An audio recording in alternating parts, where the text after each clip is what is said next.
Hello everyone and welcome to form in India. ये एक NGO है जो पुरुष और बच्चों के हित में काम करती है। आज हमारे साथ जुड़ रहे हैं अरविंद। सबकी तरह अरविंद ने भी ये सपना देखा था कि शादी के बाद उसकी जिंदगी में भी एक नया मोड़ आएगा, एक नई जिंदगी की शुरुआत होगी। अरविंद की जिंदगी में एक नया मोड़ तो आया, लेकिन उस तरह से नहीं जैसा उसने सोचा था। तो क्या है अरविंद की कहानी, आइए जानते हैं। वीडियो शुरू करने से पहले मैं आपको एक बात बता दूं, क्योंकि अरविंद एक विक्टिम है और उसकी जिंदगी में काफी डिफिकल्टीज चल रही है, तो वो अपना चेहरा रिवील नहीं करना चाहते और इसी कारण हम अरविंद का चेहरा ब्लर कर रहे हैं। तो चलिए शुरू करते हैं। स्वागत करते हैं अरविंद का।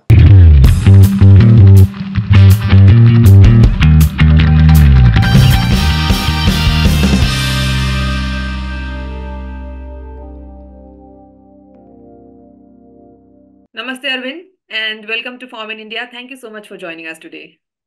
नमस्ते। Thank you very much for giving me an opportunity to ताकि मैं अपनी बातें लोगों को बता सकूं एंड सो दैट लोगों को भी समझा सकूं एंड जागरूक कर सकूं कि मेरे जैसे लोग और फेस ना करें। So that was the reason कि मुझे यहाँ पे ज्वाइन होना था एंड अपनी बातें रखनी थी। बिल्कुल बिल्कुल, जैसे कि आपने बताया है कि आप अपनी कहानी लोगों तक पहुंचाना चाहते थे, बिकॉज यू वांटेड कि लोगों को पता चले कि कैसे कैसे घटनाएं आजकल घट रही है एंड किन सब चीजों के बारे में उन्हें ध्यान रखना चाहिए शादी करने से पहले, राइट। तो इसलिए आपने हमें अप्रोच किया और आपने कहा कि आप लोगों के सामने अपनी स्टोरी रखना चाहते हैं। तो अरविंद, आप पहले बताइए कि आपकी स्टोरी एग्जैक्टली क्या है। बेसिकली मैं 27 ईयर्स का था जब भी मैंने शादी करने का सोचा, बिकॉज मेरे साथ मेरे घर में मेरी सिस्टर की भी शादी हो रही थी। तो मैंने सोचा चलो it's a correct time ideally to get married. और फ्रैंकली तब स्पीकिंग तभी मुझे दुनियादारी का इतना ज्ञान नहीं था, बिकॉज मैं सबसे बड़ा लड़का हूँ घर में। तो शादी में क्या देखना चाहिए क्या नहीं देखना चाहिए हमने कुछ ध्यान नहीं दिया, या मेरे डैड भी सबसे बड़े हैं तो कभी शादी देखा नहीं पूरे खानदान में, तो हमने ध्यान नहीं दिया। हमने काफी सारी चीजें मिस कर दी देखने के लिए, and the reason we are suffering. So 27 years का था मैं। We started looking for girls. दो तीन लड़कियां देखी हमने। तो फिर अचानक हमारी मुलाकात मेरी वाइफ से हुई, जो अभी एग्जिस्टिंग मेरी वाइफ है। तो इट वाज लाइक रिलेट कोई रिलेशन से ही कोई रिलेटिव के साथ जान पहचान के थ्रू मिले थे हम। हम एक ही गांव के थे, मतलब एक ही गांव मतलब एक ही स्टेट के थे। कास्ट वगैरह सब मैच हो रहा था, एंड जब उन्होंने बात किया तो काफी अच्छे से बात कर रहे थे, एंड हमें वो चीजें समझ में नहीं आई। हमने तो अच्छा मान लिया उनको, एंड हमने उसका कभी बैकग्राउंड चेक नहीं किया। That was the biggest problem. तो हमें वो बात करके अच्छे लगे। उनकी मॉम अच्छी लगी, पिताजी अच्छे लगे, उसके भाई पढ़े लिखे थे, सब एजुकेटेड थे, और हमें भी ऐसा चाहिए था कि कोई एजुकेटेड फैमिली आए, बिकॉज हमारे पहले जनरेशन कोई एजुकेटेड नहीं थे। तो हम चाहते थे कि कोई यहाँ से जनरेशन थोड़ा सा सुधार हो। गरीबी से हम थोड़े से ऊपर आए थे। जस्ट मेरा एजुकेशन हुआ था, इंजीनियरिंग हुआ था, एंड मेरा एजुकेशन लोन भी था, तो मैंने वो जस्ट खत्म कर दिया था। And I was looking for कि हम एक अच्छा पार्टनर मिले। मुंबई में रहना, अकेले कमा के लाइफ जीना is very strugglesome. So I was looking for a woman जो खुद भी काम करे और दोनों मैनेज करे चीजें, हर चीज दोनों एक साथ मिलकर मैनेज करे, लाइफ को एक साथ जिए एंड आगे बढ़े, अच्छी तरीके से आगे बढ़े। तो हमें एक एजुकेटेड और कमाने वाली लड़की चाहिए थी, सो दैट हम चीजें सब कुछ मैनेज करें। और वहीं हमने गलती कर दी, सबसे बड़ी गलती कर दी बेसिकली। जब ये लड़की हमें मिली तो दिखने में ठीक ठाक थी, एंड आई थॉट कि चलो हमारे यहाँ पे एजुकेशन बहुत कम मिलता है लड़कियों को, तो शी इज एजुकेटेड तो ठीक है, लेट्स बात भी तो ठीक लग रहा है and everything is going good, तो चलो लेट्स गो अहेड। तो पता नहीं कैसे हो गया, and somewhere with in a weeks time हमारा रिलेशन मतलब रिश्ता तय हो गया। हमारे इसमें दहेज लेते नहीं है, मतलब लेते हैं काफी ज्यादा, बट मेरा ऐसा पहले से ही बचपन से था कि मुझे दहेज नहीं लेना है। भले मेरी दो बहनें मुझे देना पड़े, that is a different aspect, मगर मुझे नहीं लेना है, मुझे वो चीज नहीं करना है, बिकॉज आई वॉज समवेयर थोड़ा सा नहीं लेना है माइंड में था मेरे। तो मैंने वो सीधा बोल दिया कि मुझे दहेज नहीं चाहिए। आपको जो ठीक लगता है आप दे सकते हो, आपकी इच्छा है, बट मुझे नहीं चाहिए। सो देवर एग्रीड टू इट। हमने हमारी सो बातें फिक्स हुई। हमने हमारे रिलेटिव को भी साथ में लेके गए लड़की को दिखाने के लिए। उन्होंने भी देखा, दे आल्सो ओकेड। और ये सब बातें उनके सामने ही हुई थी, लेन देन की बात हुई थी, बट हमने तभी मना कर दिया था। बाकी आपकी जैसी इच्छा हो वैसा, दैट वाज ये अब उनको फिर वहां से बात आगे बढ़ी। 2-3 महीना हम एक दूसरे से मिलते रहे, 2-3 बार हम मिले बाहर, कि चलो एक दूसरे को जानते बिफोर वी गेट मैरिड। तो उसमें मैंने एक चीज पाया कि ये लड़की मेरे लिए सही नहीं है। एंड मैं अपने पेरेंट्स से लगभग, इनफैक्ट मेरे डैड से, नॉट पेरेंट्स, डैड से लगभग 20 से 25 दिन फाइट किया। सो इंसिडेंट ऐसा हुआ था कि 2-3 बार हम पहले ही एक बार मिले थे, 2-3 बार मिले थे। थर्ड टाइम जब हम मिले तो हम एक मूवी देखने जाने वाले थे साथ में।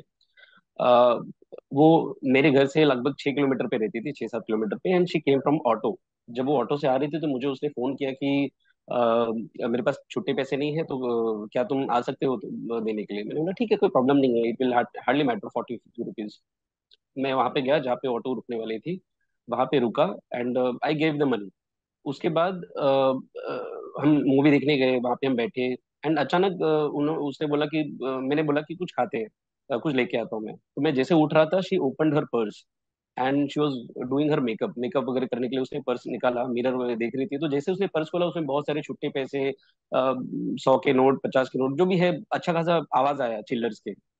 तो आई वॉज एस्टोनिस्ड, एंड मतलब समझ में नहीं आया कि मैं इसको क्या बोलूं। बट मैंने कुछ बोला नहीं, आई जस्ट वेंट, खाना लेके आया, और मैं चुपचाप बात भी किया, मूवी देखा, and I went away. But somewhere back of the mind मेरे को बहुत तकलीफ हुआ ये जान के कि उसके पास पैसा था, फिर भी उसने ऐसा क्यों बोला। मतलब what was the thought process behind that. कोई लॉजिक नहीं समझ में आ रहा है। कोई अपना पर्स नहीं देखेगा बिफोर आस्किंग, वो भी थर्ड मीटिंग में। तो समवेयर मुझे थोड़ा सा फिशी लगा, which I told to my father कि ये सही नहीं लग रहा है, समथिंग इज रॉन्ग। तो मैंने बोला कि ये लड़की सही नहीं लग रही है, मुझे शादी नहीं करनी इसके साथ। तो डैड ने बोला, अरे अरेंज मैरिज है, it's not a love marriage. कुछ होगा तो, अगर कुछ है भी तो धीरे धीरे चेंज हो जाएगी, वो यहाँ पे आके ढल जाएगी वो। और हम्म। हो सकता है तो गलत समझ रहा हो, तो कोई तकलीफ नहीं है, और वैसे भी शादी फिक्स हो गया है। अभी अगर नहीं पीछे हटेंगे तो नाम खराब होगा, तो ठीक है, हम सुधार देंगे उसको, जो भी है बातचीत करके विल ठीक। बट मेरा, मुझे ऐसा समझ में आ रहा था कि वो चाहती थी कि मेरे पास जितने भी पैसे हैं वो खत्म हो जाए, और उसके पास बचे रहे, and somewhere she rule on me. वो मुझे ऐसा एक एहसास, इंट्यूशन आया अंदर से, विच जो मुझे लगा कि मुझे वो एटीट्यूड पसंद नहीं है। मतलब ऐसा पहले भी और हुआ था या एक ही बार ये चीज हुई शादी एक के ही बार बाद? हुआ था ये चीज। ओके। और मैंने इमिडिएटली उसकी मॉम को भी ये बता दिया था। मतलब मेरे मॉम डैड को मैंने जब बताया तो उन्होंने बताया कि ऐसा ऐसा इंसिडेंट हुआ है, मेरा लड़का ऐसा ऐसा बोल रहा है।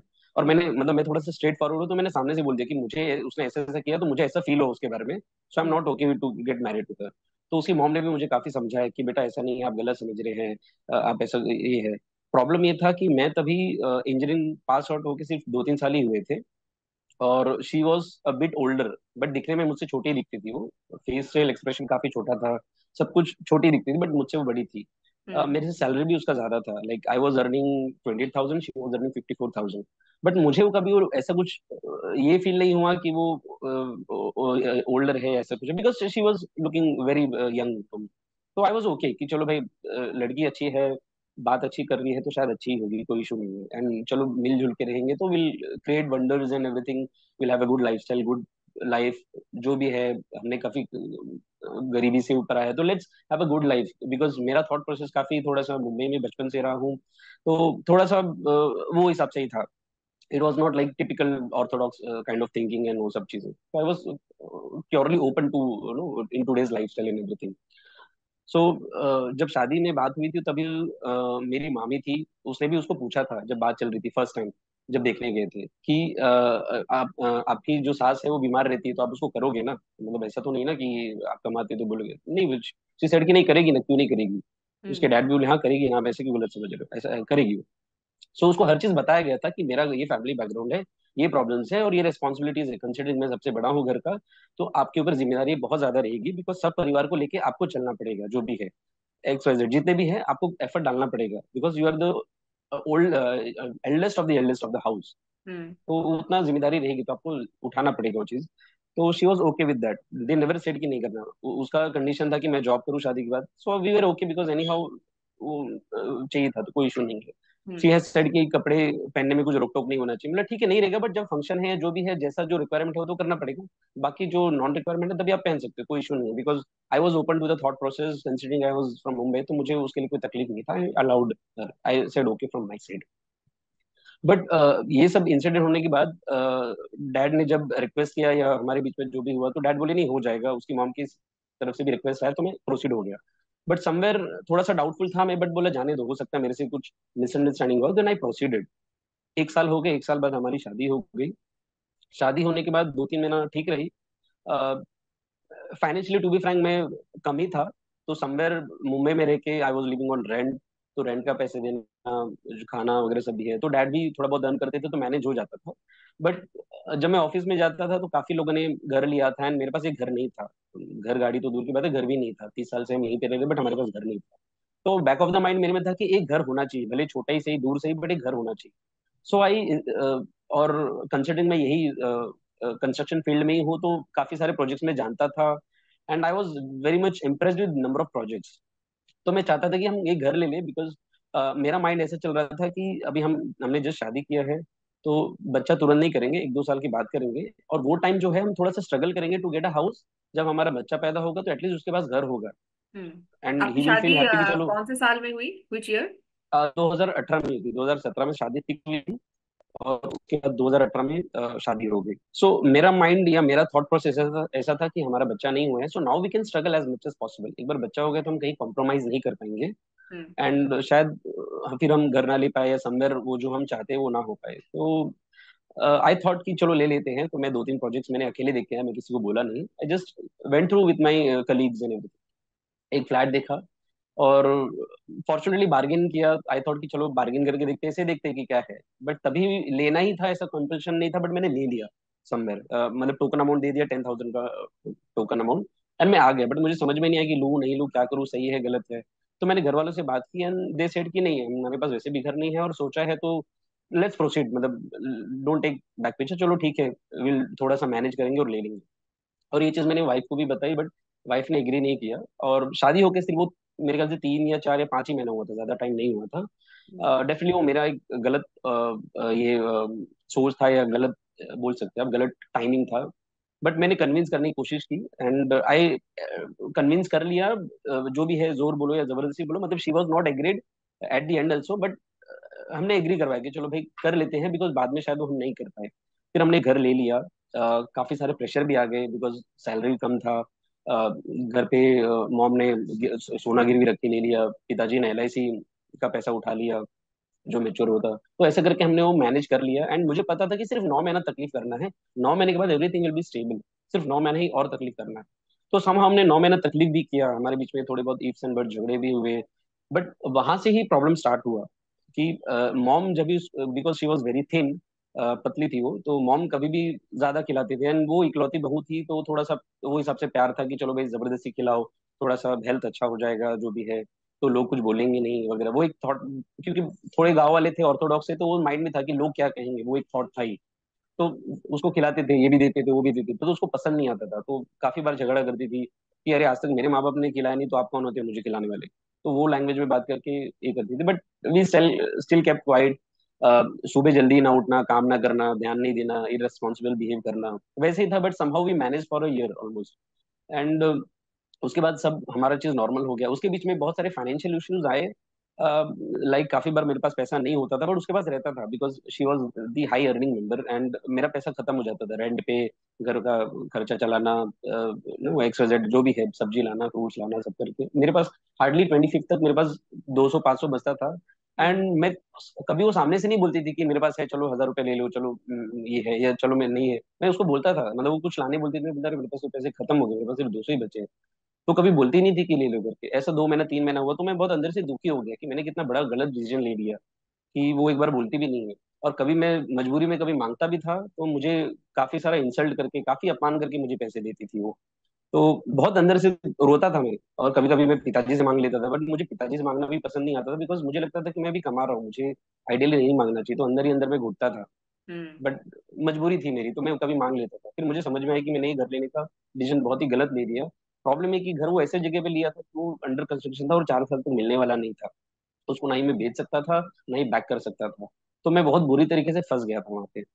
उसके बाद फिर 1 साल चला, मतलब 2-3 महीने चले। मॉम का उसने मुंह बंद कर दिया बहुत उल्टा सीधा बात करके। तो उसके बाद फिर मॉम चुप बैठ गई थी, मॉम फिर उसको कुछ बोलती नहीं थी, कोई भी उसको रोकती टोकती नहीं थी।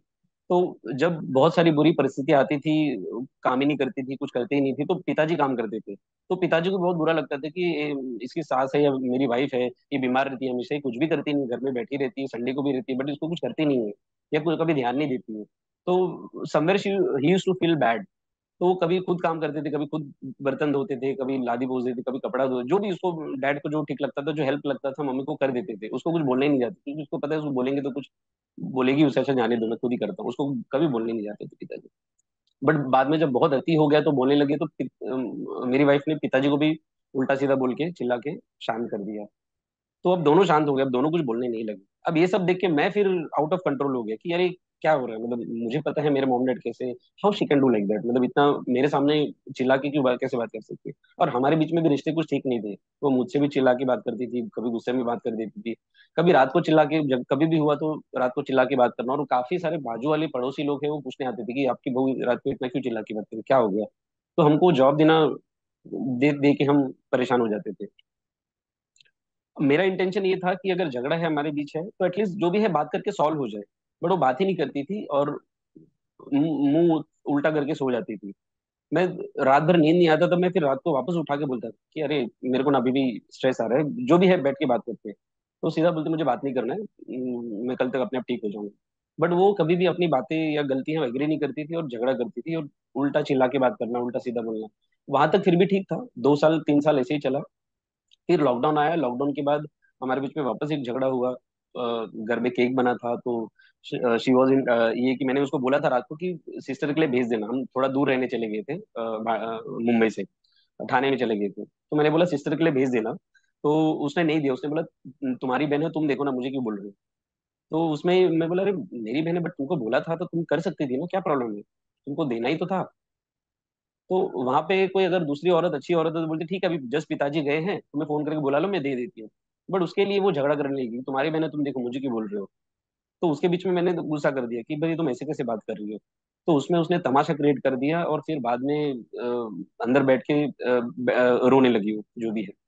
मैं बाहर आ गया, मॉम डैड भी तब तक घर में आ गए। तो फिर उसके बाद फिर ऐसा हुआ कि वो she wanted to go out of the house, but lockdown था और 15 दिन ही हुए थे। तो मैंने उसको बोला कि नहीं तू अंदर ही रह, जो भी है, अगर अकेले time spend spend time alone.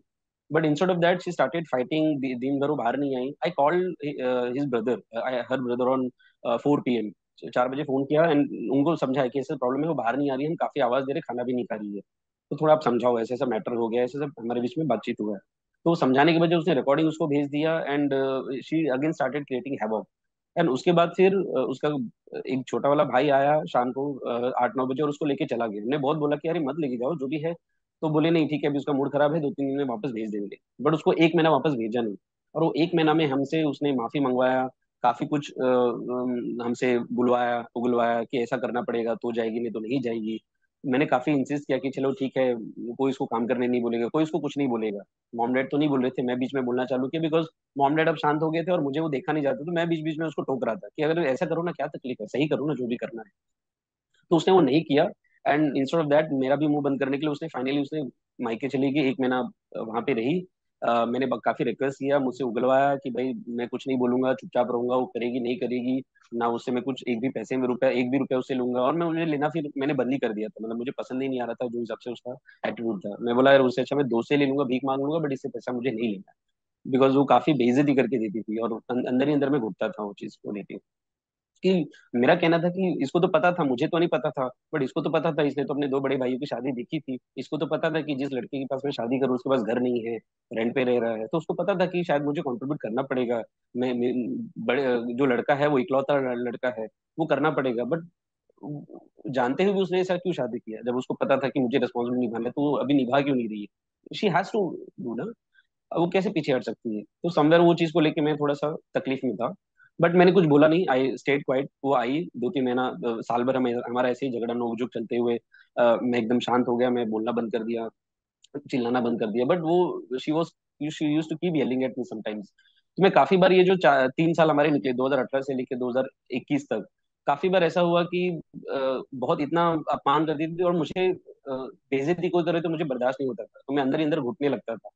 काफी बार ऐसा हुआ कि इतना ज्यादा वो मेरा अपमान कर लेती थी, इतना ज्यादा डिसरेस्पेक्ट कर लेती थी कि 2-3 बार मैंने अपना सर पटका हमारे डिस्कशन के बीच में दीवार में। मतलब इतना स्ट्रेस आता था, इतना स्ट्रेस कभी मुझे जिंदगी में आया नहीं। मेरा नेचर काफी जॉली हुआ करता था, हंस के बोलना, किसी का भी मजाक उड़ाना, ये नहीं देखना कि वो बड़ा है छोटा, बस मजाक करना और हंसते खेलते रहना। बट शादी के बाद मैं एकदम चेंज हो गया था, मैं मजाक नहीं कर पा रहा था, मैं अपनी बातें नहीं बोल पा रहा था। हर तरीके से मैं एकदम दबा हुआ था। ना ही मैं पेरेंट्स के पास अपनी तकलीफें बोल सकता था, ना ही उनके पास, ना ही वाइफ के पास, बिकॉज उसको सुनने में कुछ इंटरेस्ट नहीं था मेरी तकलीफों के बारे में।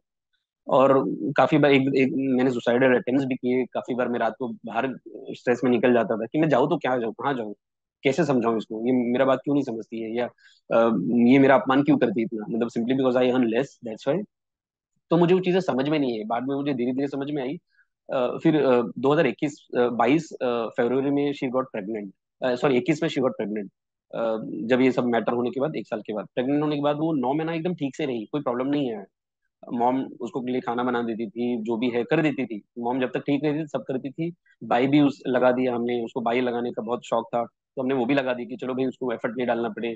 मैं ऐसा था कि मैंने भी वो 3 साल के दरमियान झाड़ू लगाया रहेगा, पोछा लगाया रहेगा, मैंने ऐसे ये नहीं सोचा कि मैं मर्द हूं तो मैं काम ना करूं।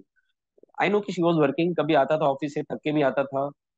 और तभी मेरा 35 किलोमीटर का ट्रैवलिंग था पर साइड, मतलब 70 किलोमीटर ट्रैवल होता था। फिर भी मैं घर पे आने के बाद कभी खाना बना देता था, कभी सुबह 2 महीना मॉम डैड गाँव गए थे तो तभी मैं झाड़ू भी लगा देता था, बर्तन भी धो देता था, लादी पोंछ के हर सेकंड डे जाता था, बिकॉज वो हफ्ते हफ्ते भर लादी नहीं पोंछती थी तो वो गंदा लगता था, तो मुझे पसंद नहीं था। आई वॉज इंटू क्लीनिंगनेस वाला थोड़ा सा ये था मेरा, तो मैं हर दूसरे दिन झाड़ू पोछा सब लगा के भी जाता था, इतना तक भी करता था मैं। ना ही मैं दारू पीता हूँ, ना ही सिगरेट पीता हूँ, नहीं नशा वगैरह कुछ भी नहीं करता हूँ। ना ही मैंने आज तक उसको कभी मतलब मारा होगा या कभी हाथ उठाया उसके ऊपर।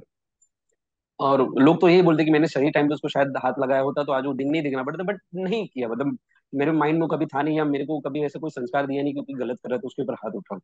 और ना ही मुझे कभी वो सोच या थॉट प्रोसेस आया। सो वहां से जब बच्चा हो गया, बच्चा होने तक वो ठीक थी। बच्चा होने के बाद वो 3 महीना उसकी उसकी मॉम आ गई इमीडिएटली, सेम डे मॉम आ गई उसके बच्चा होने के लिए। वहां से प्रॉब्लम स्टार्ट हुई। बच्चा होने के बाद जब 6th डे में जो सेरेमनी था, सेलिब्रेशन होने के बाद उसकी मॉम ने नेक्स्ट डे बोला कि मैं इसको लेके जाना चाहती हूँ अपने घर पे, जबकि हमारे इसमें 2 मंथ्स लेके नहीं जाए जाते। बट स्टिल वो जबरदस्ती लेके गई हमारी परमिशन के बगैर। और वहां जाने के बाद उन्होंने बहुत सारा प्लानिंग किया। ये प्लानिंग किया है ये मुझे बाद में समझा in the month of February.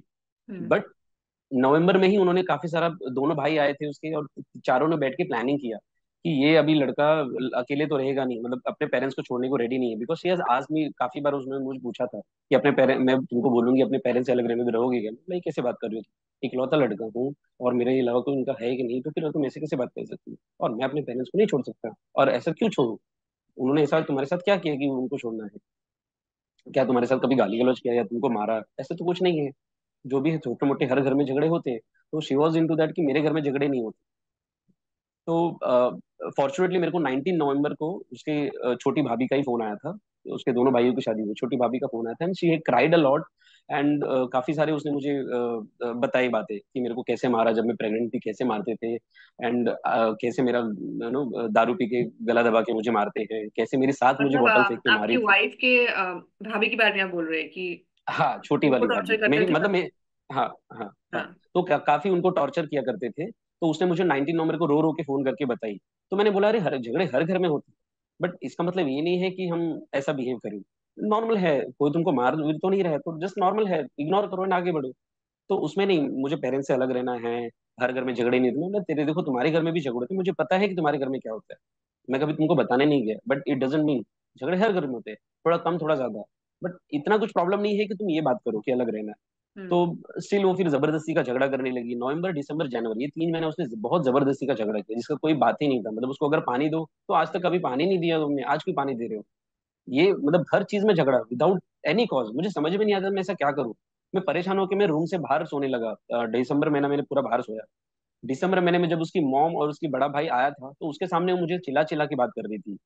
मैंने उसकी मॉम से पूछा कि ये देखो मेरे सामने ही, आपके सामने ही ये मेरे को चिल्ला के बात करी, आप कुछ नहीं बोल रहे उसको, मतलब how can she do that. तो उसने बोला ठीक है मैं समझाती हूँ वगैरह वगैरह। मगर ऐसा नहीं होता है, मेरी बहन भी शादी की है, मेरी बहन तो नहीं बात करती है सब, और मेरे सामने तो कभी बात नहीं किया। अगर बात करे तो मैं बात करूँ उससे कि ऐसे क्यों बात करती है, तो ये कौन सा तरीका है। तो चिल्ला के बात करना, फिर उस दिन मुझे तेरा भाड़े का दिमाग है, अक्ल नहीं है, ये नहीं है, बहुत कुछ बोल दिया अपनी मॉम और अपने भाई के सामने, बट उन्होंने उसका सपोर्ट किया उस चीज को लेके। वो दिसंबर महीने की बात थी। फिर मैंने बोला यार कब तक ऐसा चलेगा, बच्चा हो गया है, उसका लाइफ खराब हो जाएगा, तो मैंने 22 जनवरी को उसको वापस से समझाया 2 बजे से लेकर रात को 11 बजे तक उसको समझाया कि देखो क्या प्रॉब्लम्स आएगा, क्या तकलीफ आएगा, बच्चे को क्या तकलीफ होगा, हमको चेंज करना पड़ेगा। मेरे से गलती है तो मैं अपना एटीट्यूड चेंज करता हूँ, तुम्हारा गलती है तो तुम चेंज करो, थोड़ा बहुत ये करो। मॉम डैड से अगर कुछ अगर लग रहा है कि तुमको ऐसा कुछ लग रहा है कि कुछ अलग बोल रहे हैं, तो कुछ ना कुछ उनके मन में शायद तुम्हारे लिए कुछ होगा, कुछ तुमने किया होगा, तो उनको उनको जाके माफी मांग लो एक बार, शायद वो अपना अप्रोच चेंज कर ले, तो तुमको तकलीफ नहीं होगी, तो शायद सॉल्व हो जाएगा।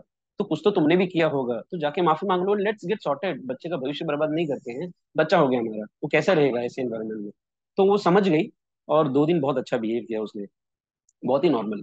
अभी प्रॉब्लम ये था कि जितने भी साल हमने शादी किया या अब तक, कि वो अपने भाई से और अपने मॉम से डेली या एटलीस्ट हर ऑल्टरनेट डेज वो बात करती थी, यहाँ की बातें वहां करती थी, और हमारे बारे में हर चीज बताती, एक एक चीज, आज क्या खाया, क्यों खाया, इसने क्या बोला। And that was the real problem. उनका इन्वॉल्वमेंट बहुत ज्यादा था, हद से ज्यादा। मैंने उसको समझाया कि अरे मेरी भी 2 सिस्टर है, मैंने आज तक कभी 5 मिनट से ज्यादा कभी बात नहीं किया अनवांटेडली।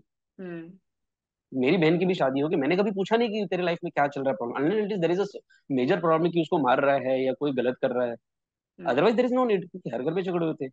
तो तुम अपनी बातें यहाँ पे क्यों बताती हो। मेरे घर में अगर झगड़ा हो रहा है तो मेरे मॉम डैड है वहां पे सामने, तो अगर कुछ हमारे बीच में बात होगी और कमरे से बाहर आवाज जाएगी, तो वो पूछेंगे कि भाई बात क्यों हो रहा है। तो वो तो उनको पता चलेगा ही।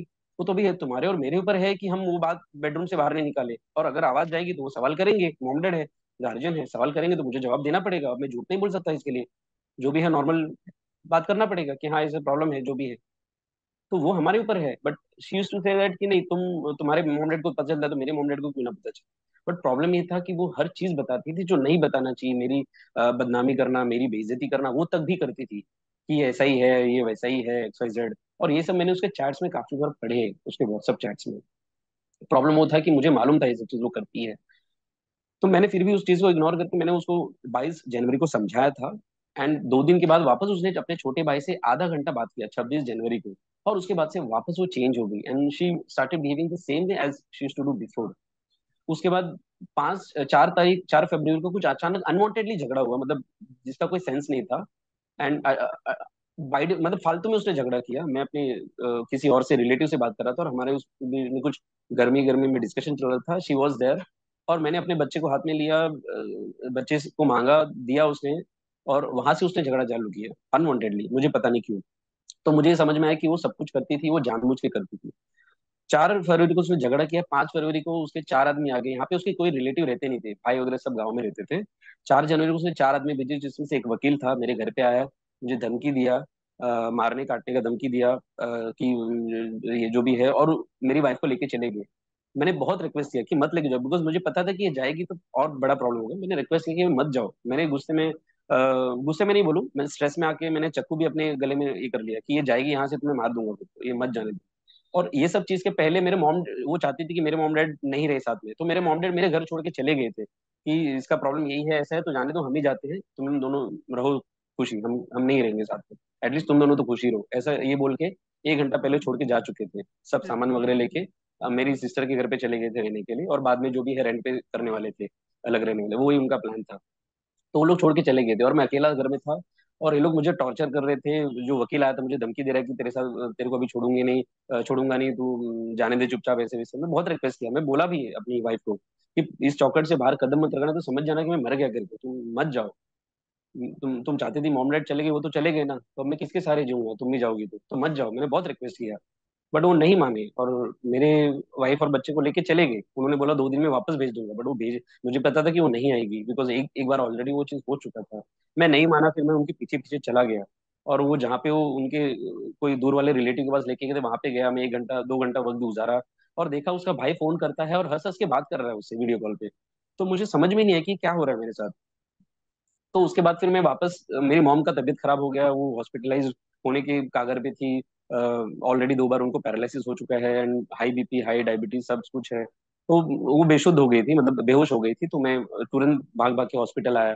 पर तब तक वो थोड़ा नॉर्मल हो चुकी थी, दवा लेके शी बिकेम नॉर्मल, तो हम हॉस्पिटल लेके वापस आ गए। अगले दिन मैंने उन छोटी भाभी से बात किया, द सेम वुमेन जिन्होंने 19 नवंबर को मुझे रो रो के बताया था। तो उन्होंने बताया कि देखो, जो तुम्हारे साथ हो रहा है वो कुछ अलग नहीं हो रहा है, जो आपके साथ हो रहा है मतलब अलग नहीं हो रहा है, मुझे पता है आपके साथ क्या होने वाला है और क्या होने वाला है। मतलब ये कैसे। तो उन्होंने बताया कि जब बच्चे का जो 6 डे है, उसके बाद होने के बाद जब आई थी यहाँ पे, उसका नाम है, तो जब आई थी तो इन्होंने बैठ के प्लान किया था ऐसे ऐसे, और मैं मुझे रूम के बाहर आवाज आ रहा था, उनको लगा मुझे पता नहीं चला, बट मैं सब सुनी। तो उन्होंने उसने बताया कि मैंने ये सुना है, तो उसने ये बताया कि वो चाहते हैं कि आप अपने पेरेंट्स से अलग रहो, और जो वो बोलती है वैसा सुनो, और अगर आप नहीं सुनते, उनका पहले से ही प्लान था एक्चुअली कि तू एक बार बोल के देख, अगर वो नहीं सुनता है तो बच्चा होने के बाद वो तुम तेरे साथ अलग रहेगा, और अगर नहीं, कैसे नहीं रहेगा, उसको रहना पड़ेगा, और अगर नहीं रहता तो उसको देखते हैं उसको क्या करना है करके। तो ऐसा उनका ऑलरेडी वो प्लान था, हम्म। और ये चीज उसने मुझे पहले ही बता दिया था, बट मुझे लगा शायद जैसे रिलेटिव में कुछ है ना, बहकाते हैं, ये करते हैं, शायद वो बोल रही होगी, तो मैंने उसके बात को इग्नोर किया। उसने मुझे ये भी बताया कि जब वो फर्स्ट टाइम बदलापुर आई थी छोड़ के, तभी उसका छोटा भाई ने बोला था कि मतलब वो उसका पति है, वो उसका पति अपने पति के बारे में बोल रही थी कि मेरे हस्बैंड चाहते थे कि अरविंद आके इधर आए और नाक रगड़े, तब जाके तेरे को जाने दूंगा, नहीं तो तेरे को जाने नहीं दूंगा, तू जाएगी नहीं। तो मैंने बोला कि ये सब गलत बात है, ये सब नहीं होना चाहिए, अगर करना है तो बाहर जाके करो, ये सब यहाँ नहीं करना चाहिए। तब जाके उन्होंने ऐसा करना बंद किया, और फाइनली थोड़ा सा मैटर प्यार से सॉल्व किया, नहीं तो वो तभी के तभी मुझे टॉर्चर या जो भी करने वाले थे। हम्म। बट उन्होंने समझा कि अब ये टॉर्चर हो नहीं सकता, तो बच्चा होने के बाद इमिडिएटली उन्होंने वो चीज चालू किया कि अब तो लड़का हो गया, अब तो ये लोग जो बोलूंगा वो सुनना पड़ेगा इसको, क्योंकि इसके पास कोई ऑप्शन है नहीं। बट मैं नहीं चाहता था कि मैं अपने पेरेंट्स से अलग रहूं। अब वो जब छोड़ के गई थी 5 फरवरी को, उसके बाद एक हफ्ते का ये था कि उसके तरफ से जो एक आगे था, मतलब आगे वाला बंदा था जिन्होंने रिलेशन फिक्स करवाया था, हम्म। उसने उसके साथ हमारी रेगुलर बात चल रही थी। उसके पिताजी यहाँ पे आए, वी वर एक्सपेक्टिंग इसके पिताजी आएंगे तो बैठ के हम बात करेंगे, जो भी डिफरेंसेस है सॉर्ट आउट करेंगे, और फिर वाइफ को वापस लेके आएंगे, बच्चे को वापस लेके आएंगे। बट उन्होंने बात बिना किए, बिना बताए चुपके से आए और वाइफ को लेके चले गए, और हमसे बच्चे को मैंने देखा भी नहीं, लास्ट टाइम मैंने लेके चले गई। उसके बाद फिर फरवरी गया, मार्च गया, अप्रैल गया, मैंने काफी कोशिश की, डेली मैसेज करता था, हर तीसरे चौथे दिन वीडियो कॉल करता था, बट मेरा फोन नहीं उठाती, मेरे से बात नहीं करती थी, ना ही मेरे को बच्चे से बात करवाती थी, और बोलती मुझे बात ही नहीं करना है, और क्यों बात करना है तुमको, क्या बात करना है, तो हम्म। बात ही नहीं करवाती थी। अप्रैल में फाइनली उसने बात उठाया, तो उसकी माँ ने बोला कि अगर आप चाहते हैं सब कुछ ठीक करना है। अच्छा, ये जो बीच का दरमियान है, उसके जो रिलेटिव है उसने मुझे काफी बार धमकी दी है कि अभी भी जो जैसा बोलते हैं वैसा सुन लो, नहीं तो आपके साथ बहुत बुरा होने वाला है, मतलब जो भी बोलते हैं लोग सुनो चुपचाप। तो मैं बोलता था अरे जो होना होगा, अब इससे ज्यादा बुरा क्या होगा, मेरा माँ बाप छोड़ के चला गया है, सब कुछ चला गया है, वो भी चली गई, इससे ज्यादा बुरा क्या होगा, बाकी मरने के लिए तो रेडी हूँ अभी, और इससे ज्यादा क्या करूँ। तो जब अप्रैल में उसने बात किया वाइफ ने, तो उसमें भी वो झगड़ा करके बात करती थी, तो समवेयर उसकी माँ चाहती थी कि मैं वहां पे आऊँ, बात करूं, और मैं अपनी वाइफ को लेके जाऊं, बट अलग रहूं, बट वो सामने से बोल नहीं रही थी। बाद में वो जो एडिशनल पर्सन था जिसके वजह से जो रिश्ता फिक्स हुआ, हीरा नाम था उसका, हम्म। वो हमें बार बार बोलता था कि वो लोग चाहते हैं कि आप अलग रहे, डायरेक्टली जहाँ पे फ्लैट लिया है वहां पे आके रहो, और मॉम डैड को छोड़ दो। वो पहले भी बोला था जिस दिन वो छोड़ के शादी के गई थी। पहले भी आपको बताया था ये बात उन्होंने? नहीं नहीं, शादी के पहले नहीं बताया था शादी ये, के। शादी के बाद बताया, जब वो छोड़ के गई थी 5 फरवरी को। तो वो जो आगे वाला जो बंदा था, हीरा लाल, उसके अंकल लगते हैं, वो कजिन अंकल लगते हैं, उसने मुझे बताया था कि आप अलग रह ही रहिए भाई, तो आपका सब ठीक हो जाएगा, नॉर्मल हो जाएगा। पर मुझे लगा शायद ये एडवाइस दे रहा होगा। बाद हम्म। में मुझे समझ में आया कि ये उनका प्लानिंग था, कि वो हम्म। यही चाहते थे राइट फ्रॉम डे वन। अभी उनका प्रॉब्लम क्या था कि उन्होंने सोचा कि ये लड़का अकेला है, 2 बहनें हैं, शादी हो जाएंगी, हम्म। और इसके मॉम डैड है, गाँव चले जाएंगे, तो अकेले जैसा चाहिए वैसा राज करेंगे। हम्म।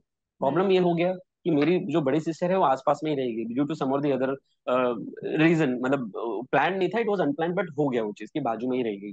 छोटी सिस्टर है, उसको थोड़ा सा प्रॉब्लम हो गया, तो शादी थोड़ा सा लेट हुआ, मतलब अभी तक शादी नहीं हुआ है, वी आर स्टिल सर्चिंग। तो बिकॉज ऑफ दैट क्या हुआ कि उसकी शादी नहीं हो पाई जो हमने सोचा था वो उम्र में। तो वो भी घर में ही रहेगी, 2-3 साल और रहेगी। हम्म। मॉम थी, 2 बार पैरालिसिस हो गया, तो जब दूसरी बार पैरालिसिस हुआ 2020 में, लॉकडाउन के just same day on the lockdown, 1-2 दिन आगे पीछे। तो हम्म। हमने डिसाइड किया कि जब तक मम्मी ठीक रहे, मतलब है, जिंदा है, तब तक हम गाँव, आप लोग गाँव नहीं जाएंगे, साथ में ही रहेंगे, बिकॉज वहाँ पे कोई स्कोप नहीं है, अच्छा मेडिकल फैसिलिटीज नहीं है।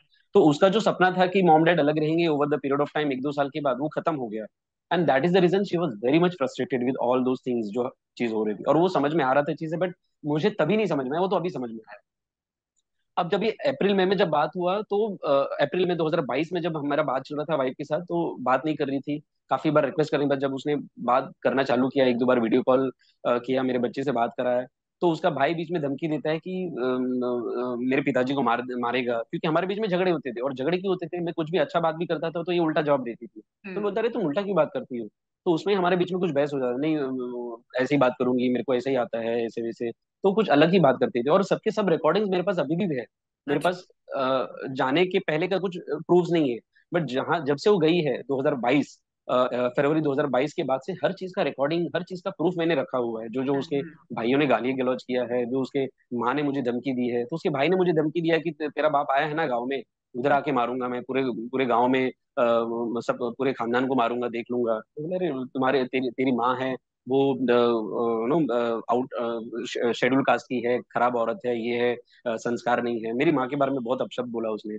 मैं बोलता रहा, अरे भैया आप गलत समझ रहे हो, हमारे बीच में गलत फहमी है, जो नन्ही बोल रही है गलत फहमी है। तो मुझे नहीं समझ में आ रहा था, मैं तभी भी गाली गलौज से बात नहीं किया। मैं बोला नहीं ये गलत है, ठीक है शायद वो गुस्से में बोल रहे हैं, तो मैंने लाइटली लिया चीजों को। और मैंने उनको रिक्वेस्ट ही किया कि आप जो समझ रहे हो मिसअंडरस्टैंडिंग है।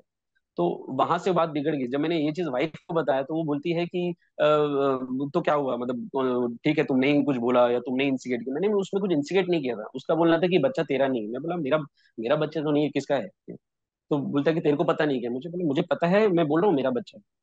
तो उसका बोलना था कि मेरा बच्चा नहीं, वो नन्हे का ही बच्चा है। बट मैं अच्छा बोला नहीं, अच्छा। वो मेरा भी बच्चा है। हाँ हाउ हाँ। Can the child be only hers, it's my child as well. Yes. तो इस वजह से वो धमकी देना वो सब। उसके बाद फिर मैंने अपनी सास से बात किया, उसकी मॉम से। तो उसने भी मुझे धमकी दे दिया कि अभी अभी तो कुछ हुआ नहीं, अभी आगे आगे देखो होता क्या। अभी भी अगर आपने सुधारा नहीं, अगर आप सुधारना चाहते हैं तो यहाँ आइए, बात करिए और लेके जाइए।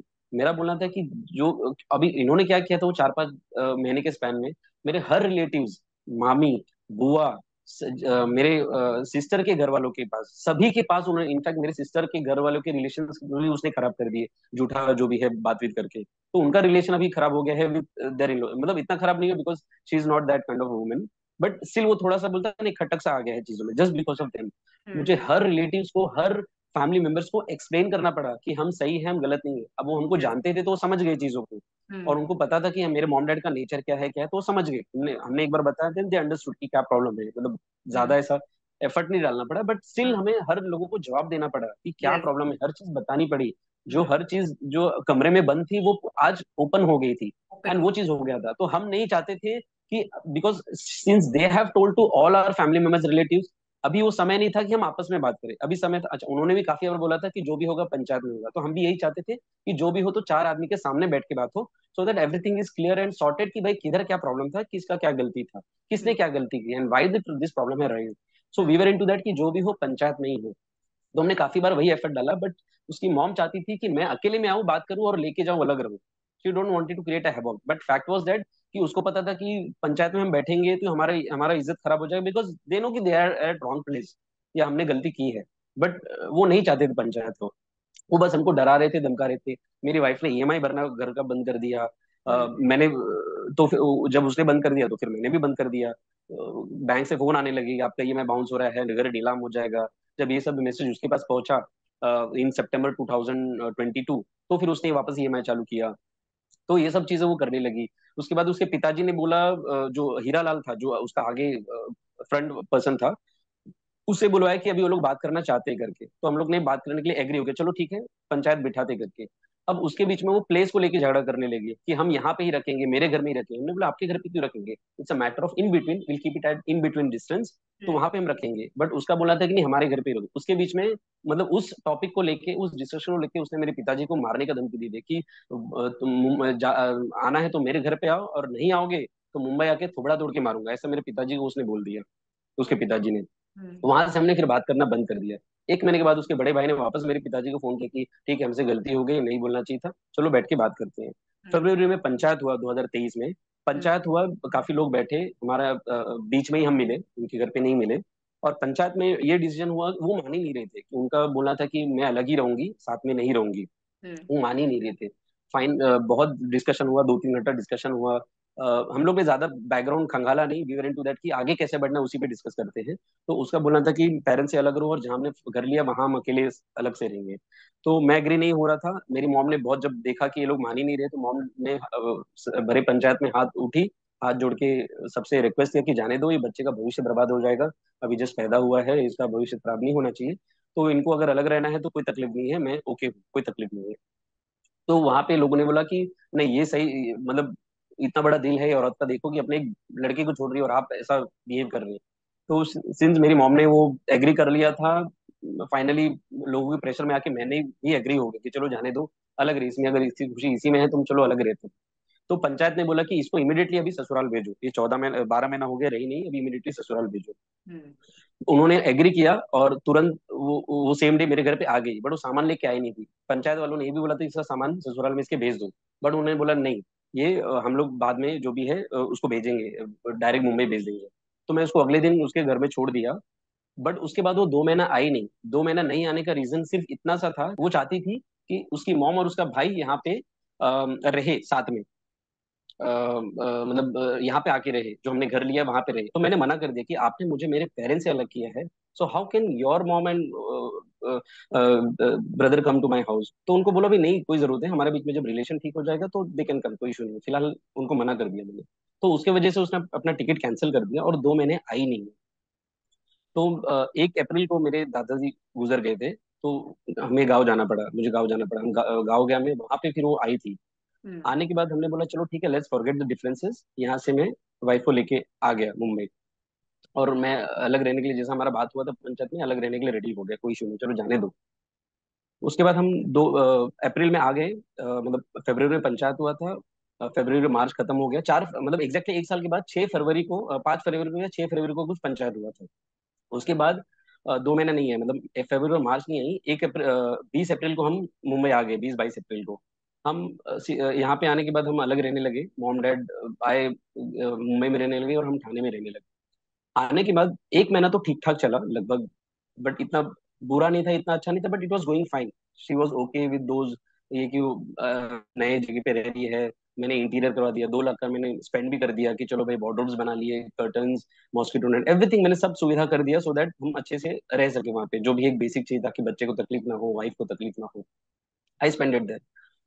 अब उसकी वजह से मुझे जॉब छोड़नी पड़ गई, बिकॉज मैं उतना ट्रैवलिंग करके, बिकॉज जो मेरा जॉब था वो लगभग 35, मतलब लगभग 25 से 26 किलोमीटर था, और वो रास्ता बहुत खराब था। तो मैंने हम्म बोला कि दो चीजें नहीं कर सकता मैं, डैड का थोड़ा बहुत बिजनेस भी संभालता था या जो भी है उनको हेल्प करता था, बट ये दो चीजें नहीं कर सकता। तो मैंने जॉब छोड़ दिया, बिकॉज कोई तो एक करना था, दो नहीं कर सकता। मैंने जॉब छोड़ दिया, और फिर मजबूरी में मुझे जॉब छोड़नी पड़ी, और वहां पे कोई मुझे ग्रोथ भी नहीं दिख रहा था, तो मैंने बिजनेस कंटिन्यू किया विद माई डैड। अभी 1 महीना ठीक रहे, उसके बाद मेरा एक्सीडेंट हो गया मई 2023 में। एक्सीडेंट होने के बाद मैं डेली 25 किलोमीटर एक्टिवा से ट्रैवल करना, it was very difficult for me. Hmm तो मेरा डेली का, अगर मैं ट्रैवल करता तो 700 जाता। तो मैं क्या करता था, एक दिन आता था सुबह, एक दिन रात को रुकता था मॉम डैड के पास, और अगले दिन शाम को जाता था। ऐसे करके मैं मैनेज कर रहा था, ताकि दोनों को बैलेंस कर सकूं चीजों को, हम्म और पैसा भी मैनेज हो जाए। 1 महीना वैसे ही चला, बट तभी भी मेरा नाम इतना अच्छा नहीं चल रहा था, और पैसे नहीं थे मेरे पास, तो इतना मैनेज नहीं कर पा रहा था। 1 महीने का मैंने ईएमआई भरा, बाकी बहुत सारे मेरे स्पेंडिंग्स हो गए थे। यहाँ खर्चा, मॉम डैड भी रेंट पे रह रहे हैं, जो हमारा शॉप है वो भी रेंट पे है, वो भी वहाँ पे अलग सा खर्चा, अलग सा राशन, गैस, लाइट बिल, सब कुछ अलग अलग, मेंटेनेंस। तो अच्छा खासा मेरा स्पेंडिंग हो रहा था, लगभग 80-90 थाउजेंड या लाख रुपीज का मेरा मेंटेनेंस जा रहा था, just because of all this. Monthly मेरा मेंटेनेंस इतना जा रहा था उसकी वजह से। अभी ये एड ऑन हो गया था ऑटो वाला, तो मैं एक दो दिन कभी रुकता था, कभी जाता था, स्पेंडिंग्स बढ़ गए मेरे। अब मैं जब मैं 1-2 दिन रुकता था, तो उसका बोलना था कि मैं डेली घर आया जाया करूँ। मैं बोला अरे पॉसिबल नहीं है, एक तो फाइनेंशियली पॉसिबल नहीं है, प्लस मैं एक्टिवा से नहीं ट्रैवल कर सकता, वो रास्ता बहुत खड्डा रहता है, कभी भी कुछ हो सकता है, मैं नहीं रहूंगा, जिंदा रहूंगा तो फिर तुम क्या करोगी। तो उससे अच्छा लेट इट बैलेंस। और मेरे मॉम डैड को भी तो जरूरत है, मेरी मॉम कभी भी बीमार रह जाती थी, कभी भी रात भर नींद नहीं आता। और जब से प्रॉब्लम हुआ है, पिछले मतलब 2022 से ये प्रॉब्लम चालू हुआ था, और तब से मेरी मॉम को नींद नहीं आता रात को, स्ट्रेस की वजह से नींद की गोलियां लेती हैं, बिकॉज बहुत बदनामी कर दी मेरे मॉम डैड की उसने, उन्होंने हम्म इतनी बदनामी कर दी कि सोच सोच के टेंशन आता है, स्ट्रेस आता है। तो तब से मेरी मॉम सोई नहीं है, उनका बीपी बढ़ गया है, सब कुछ तकलीफ आ गया है, पूरे शरीर में दर्द रहता है, ज्यादा कुछ काम नहीं कर पाती, मतलब शी इज कभी ठीक रहती, कभी नहीं रहती, रात भर नींद नहीं आता है, मतलब just because of all the torture she है। वो तो मेरे डैड थोड़े से स्ट्रांग है, तो उन्होंने संभाला हर चीज को, और जो भी है। अभी प्रॉब्लम क्या है कि ये ऐसा 1-2 महीना निकला, बट इसके बीच में वो कभी भी ना ही मेरे मॉम डैड के पास आई मुंबई में, ना मेरे मॉम डैड वहां पे जाते भी थे तो ज्यादा वो इज्जत करती नहीं थी या कुछ करती नहीं थी, वो she to take very casual. चलो वहां पे भी ठीक था, बट कब वो बच्चे को जरूरत था कि उसको दादा दादी का प्यार मिले, बट कभी उसको लेके नहीं जाती थी। तो मैं देखता था कि ये ऐसा क्यों करती है। अब उसको ना डेली उसका भाई का फोन आता था, 1 घंटा अपने भाइयों से बात करती थी, अपनी माँ से बात करती थी, सबसे बात करती थी, और मैं पूरा उसका मोबाइल कभी कभी देखता था, तो मुझे समझ में आया था कि ऐसे ही करती है। अपने भाई को वो पैसे भेजा करती थी। मेरा जॉब नहीं था, तो मैंने उसको बोला कि she used to work at TCS. मैंने उसको बोला कि अरे मेरा जॉब नहीं है, मेरी माँ हमेशा पैरालिसिस में बीमार रहती है, तो एटलीस्ट जो मेडिक्लेम इंश्योरेंस है वो मेरे मॉम का भी कर दो, कभी कुछ हुआ तो प्रॉब्लम आएगा। तो नहीं, उसने अपनी मॉम का डाल के रखा था, एंड शी वाज दैट कि नहीं मैं हटाऊंगी नहीं, जब तक मैं जिंदा हूँ मेरी मॉम का ही रहेगा। मैंने बोला अरे तुम्हारे दो दो भाई हैं, एक भाई आईटी में है, वो भी अच्छा खासा कमा रहा है, अर्निंग लैक्स एंड लैक्स, उसके भी मेडिक्लेम है। छोटा भाई है, वो भी मेडिकल में है, at manager, general manager position, अच्छा खासा है। They are at least 4 to 5 times मतलब पैसे वाले ज्यादा है हमसे। तो उनको जरूरत नहीं है, बट मेरी जिम्मेदारी तुम्हारी जिम्मेदारी है ना। तो how can you forget that? उनको अगर जरूरत हो तो अलग, बट दे कैन मैनेज ना, बट अगर कुछ हो गया तो हम कैसे मैनेज करेंगे? उतना पैसा कहाँ से लाएंगे? तो उसमें उसने झगड़ा कर दिया, और उसने बोला कि मैं नहीं करूंगी, मेरा लाइफ है, मेरी मर्जी है, तुम कुछ नहीं कर सकते। तो मैं बहुत दुखी हो गया उस वक्त के लिए, और 2 महीने ऐसे ही चला। जो भी बात होता था, मेरी मॉम के बारे में अपशब्द बोलती थी, गलत बोलती थी, और मुझे भी गलत बोलती कि तेरा तो भाड़े का दिमाग है, माँ अपनी माँ की सुनते हो, ये करते हो, अक्ल नहीं है, आधा आधा दिमाग है। मुझे दो तीन बहुत पहले भी काफी कुछ बोला है कि खून ही खराब है, मतलब पूरा खानदान का खून खराब है, मतलब ये लैंग्वेज में बात करना। 2 3 बार हाथ भी उठाया था मेरे पे, मारा नहीं, बस हाथ उठाया था, मारने की कागर पे थी, बट हाथ रोक लिया, या जो भी एक्सरसाइज उसके माइंड में आया रहेगा। तो ये भी उसने किया हुआ है चीजें। सो इतना सारे चीज बोलना, चिल्ला चिल्ला के बात करना। अरे मैं बोलता था कि अगर बात भी करना है तो जस्ट कीप इट साइलेंट ना, आप प्यार से बात करो, क्या जरूरी है चिल्ला के बात करना? उससे क्या फर्क पड़ता है? नहीं, मैं ऐसे ही बात करती हूँ, मैं मुंबई की लड़की हूँ, ऐसे वैसे। तो ये सब चीजें होने के बाद जब आखिरी बार हमारा 2 3 बार ऐसा, काफी बार झगड़ा हो, 2 3 बार नहीं, 10 15 बार झगड़ा हुआ रहेगा। कभी मैं रात को 2 बजे उठ के आ जाता था घर मम्मी के पास, कभी 6 बजे आ जाता था, बहुत बिकॉज बहुत स्ट्रेस आता था। और जब से वो गई थी 2 साल से मैं रात को सोया ही नहीं हूँ, 2 3 बजे तक मुझे नींद ही नहीं आती बिकॉज ऑफ स्ट्रेस। तो ऐसे ही करती थी। तो उसके बाद फिर क्या हुआ, लास्ट जो हमारा झगड़ा हुआ वो ऐसा हुआ 21 अगस्त को, कि बच्चा मोबाइल देख रहा था और वो नहाने गई थी। मैं उसको मोबाइल देखा कि ये ऐसा क्यों बिहेव करती है, जब भी मैं घर पे आता हूँ तो ये मेरे से क्यों उखड़ा हुआ बात करती है, गुस्से में क्यों रहती है, हमेशा इसका चेहरा एकदम गुस्से में क्यों रहता है, ऐसा क्या करती है ये ऐसा क्या है? मैंने एक बीच में एक सीसीटीवी कैमरा भी लगाया था, जस्ट टू अंडरस्टैंड कि ये ऐसा क्यों बिहेव करती है, घर में लगाया था। सुबह मैंने 11 बजे लगाया, रात को उसने 8 बजे उठा के उसने तोड़ फोड़ के फेंक दिया, सब कुछ फेंक दिया उसने। चलो ठीक है, मैं बोला कोई बात नहीं। तो मैंने इसका जब मोबाइल चेक किया तो पता चला ये अपने भाइयों को 25,000 रुपया भेजती है, जब भी वो मांगता है वो देती है, अपने माँ को पैसे भेजती है, मतलब जो भी, जो उसको नहीं करना चाहिए आइडियली बीइंग अ बहू, कंसिडरिंग चलो उनका फाइनेंशियल कंडीशन अच्छा नहीं होता और आप भेज रहे हो तो कोई लॉज, मतलब देर इज नो पॉइंट, मतलब प्रॉब्लम नहीं, या उनका कोई भाई नहीं होता वो कर रही है तो कोई तकलीफ नहीं था। बट सब कुछ होने के बावजूद मुझे बताए बगैर चुपके चुपके उनसे ये करना, हर चीज उनसे बात करना, एक एक चीज उनसे डिटेल में बात करना, वो सब मेरे प्रॉब्लमेटिक था और मुझे समझ गया। जैसे वो नहा के बाहर आई, मैंने मोबाइल रख दिया, उसको समझ में आ गया कि मैंने उसका मोबाइल देखा। उसने मोबाइल देखा, चेक किया, और उसने कंफर्म किया कि मैंने उसका मोबाइल देखा by seeing the last seen. उसके बाद उसने इमीडिएटली मुझे गुस्सा करने लगी, चिल्ला चिल्ला की बात करने की, तूने मेरा मोबाइल देखा कैसे? बोले तो क्या हुआ, ऐसा कुछ छुपा हुआ था क्या? और हस्बैंड और वाइफ के बीच में इतना प्राइवेसी क्यों, मतलब why can't I see your mobile? क्या प्रॉब्लम है? तुम तो मेरा मोबाइल देख सकती हो, तो why can't I see your mobile? तो नहीं तूने हिम्मत कैसे की, तेरे को छोड़ूंगी नहीं, तूने जो किया है उसका तेरे को भुगतना पड़ेगा। तो मैंने, अरे पहले तुम करके बात कर रही थी, अभी तुम तू करके बात कर रही हो, मतलब वाई देयर इज सडन, मतलब ऐसा कैसे बात कर रही हो तुम मुझसे? तुम्हारी मॉम ने ऐसे ही सिखाया क्या, इस तरीके से क्यों बात कर रही हो तुम? तो मैं भी थोड़ा सा गुस्सा हो गया फिर कि ऐसे कैसे तुम बात कर सकती हो? तो नहीं, मैं ऐसे ही बात करती हूँ, मैं मुंबई की लड़की हूँ, मैं ऐसे ही बात करती हूँ। तो बोले, मुंबई की लड़की है तो क्या हुआ? तो बहुत अपशब्द बोला, ये तो मैंने उसका कुछ वीडियोस भी रिकॉर्ड किए उसके अपशब्द बोलते हुए। और फिर उसने जबरदस्ती बोला कि नहीं, तुम अपना मोबाइल दिखा, तुम अपना मोबाइल दे, तुम अपना मोबाइल क्यों नहीं देते हो? मैं बोला ठीक है, लो मेरा मोबाइल। तो मुझे नहीं पता था कि वो वीडियो डिलीट कर देगी। उसने मोबाइल लिया, सबसे पहले वीडियो डिलीट कर दिया कि उसकी तो चोरी पकड़ी जाएगी, उसने डिलीट कर दिया। और वो मैंने एनालाइज नहीं किया कि ये भी वो करेगी। उसने सब कुछ डिलीट कर दिया और चीजें खत्म हो गई। उसके बाद फिर मैं बहुत नर्वस हो गया, मैं बेडरूम में अकेले जाके खिड़की की तरफ खड़ा हो गया, and I felt to suicide, वहां से गिरने का सोचा। फिर मुझे मॉम डैड याद आ गए, बच्चा याद आ गया, तो फिर मैंने वो चीज छोड़ दिया। मैं आधा घंटा शाम तक खिड़की में खड़ा रहा, मतलब दोपहर को। और बहुत सोचा, बहुत ये किया, और फिर आंख से आंसू आए, गिरा, फिर मैं चुप हो गया, बोला जाने दो। फिर वो बाहर जा रही थी घूमने के लिए बच्चे को लेके, पर बच्चा को थोड़ा सा मेरे से लगाव था, तो बच्चा मुझे छोड़ के जाने को रेडी नहीं था, मुझे भी बुला रहा था। तो मैं सब कुछ भूल के मैं बच्चे के साथ चला गया कि चलो भाई जाने दो, जो हो गया मेरी गलती थी। मैंने सॉरी भी बोला, मैंने भाई तो सर ठीक है भाई, गलती हो गई, सॉरी, आज के बाद तुम्हारा मोबाइल नहीं दिखाऊंगा मैं, पर खत्म करो, झगड़ा मत करो।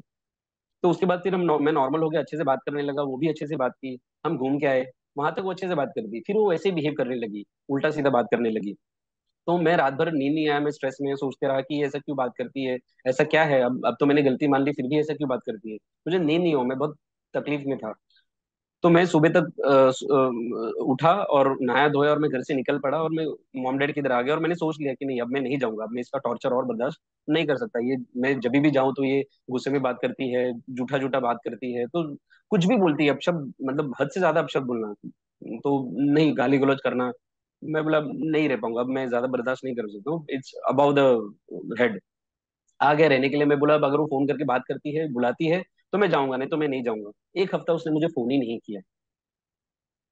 अच्छा, ये जो 3 महीना हम साथ में रहे, तो मुझे फोन करती थी वो, बट फोन जब करती थी, जब हम साथ में रहे, तो सिर्फ ये पूछती थी कभी आ रहे हो। तो मैं बोलता, अरे शाम को आ रहा हूँ, 5 बजे पहुंचूंगा। ठीक है, घर में बटाटा नहीं है लेके आना, सब्जी नहीं है लेके आना। बट आज तक मुझे वो 3.5 महीने में कभी भी मुझे लगा हो या प्यार, या कभी पूछा हो कभी आ रहे हो, खाना खाया कि नहीं खाया।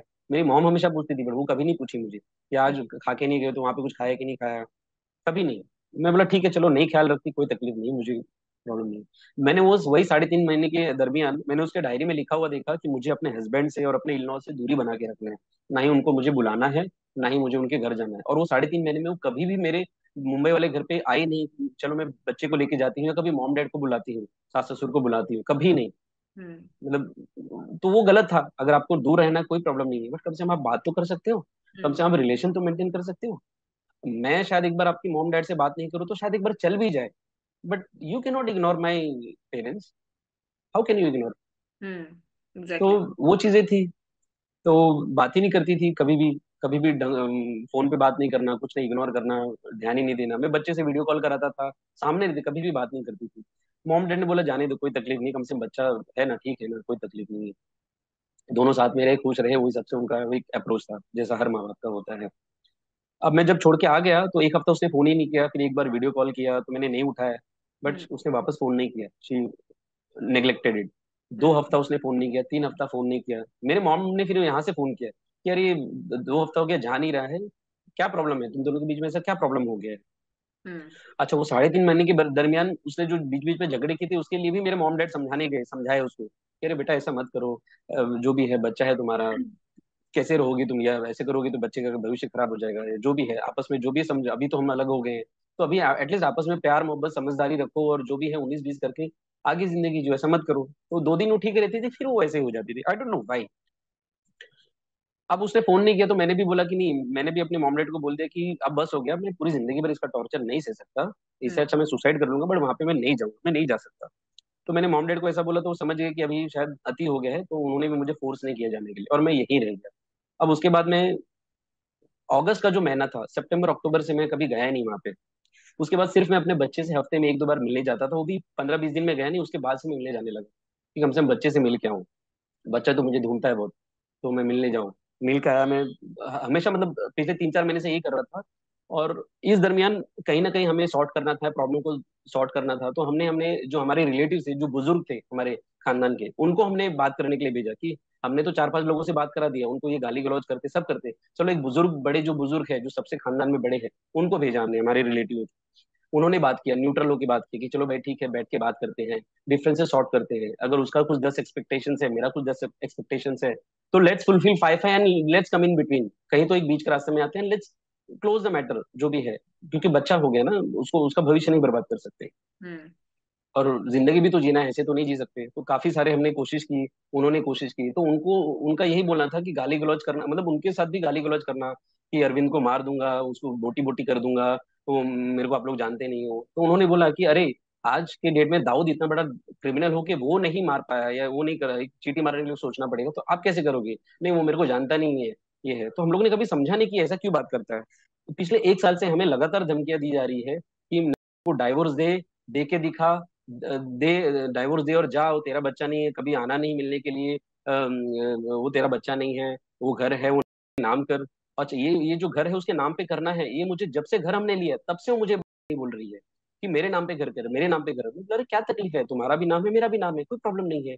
अच्छा, अगला कोई प्रॉपर्टी लेंगे तो तुम्हारे नाम पे ले लेंगे, ठीक है ना, कोई इशू नहीं हम्म है। How does it make sense? तुम्हारा नाम नहीं होता तो तुम बोलते तो समझ में आता है। और उसमें मेरे पिताजी का भी नाम था, बट मेरा कोई भाई नहीं है, तो लॉजिकली वो मेरा ही हो जाता है इन दैट, हाँ तो कोई हाँ प्रॉब्लम था भी नहीं। हाँ वो गलती से आ गया था कुछ कारण से, तो I was not worried about, but उसको वो तकलीफ था कि मेरे डैड का नाम क्यों, हम्म वो प्रॉब्लम था। और उसको चाहिए था कि वो फ्लैट उसके ही नाम पे हो, तो उसका भाई जो है कंटिन्यूसली यही धमकी दे रहा था कि फ्लैट मेरे बहन के नाम पे कर और तू जा यहाँ से, तेरी जरूरत नहीं है, ये नहीं है, तेरे तुझे मार दूंगा, बोटी बोटी काट के जमीन में गाड़ दूंगा, ये कर दूंगा। तो उनके घर में सबने धमकियां दी। वहां तक ठीक था।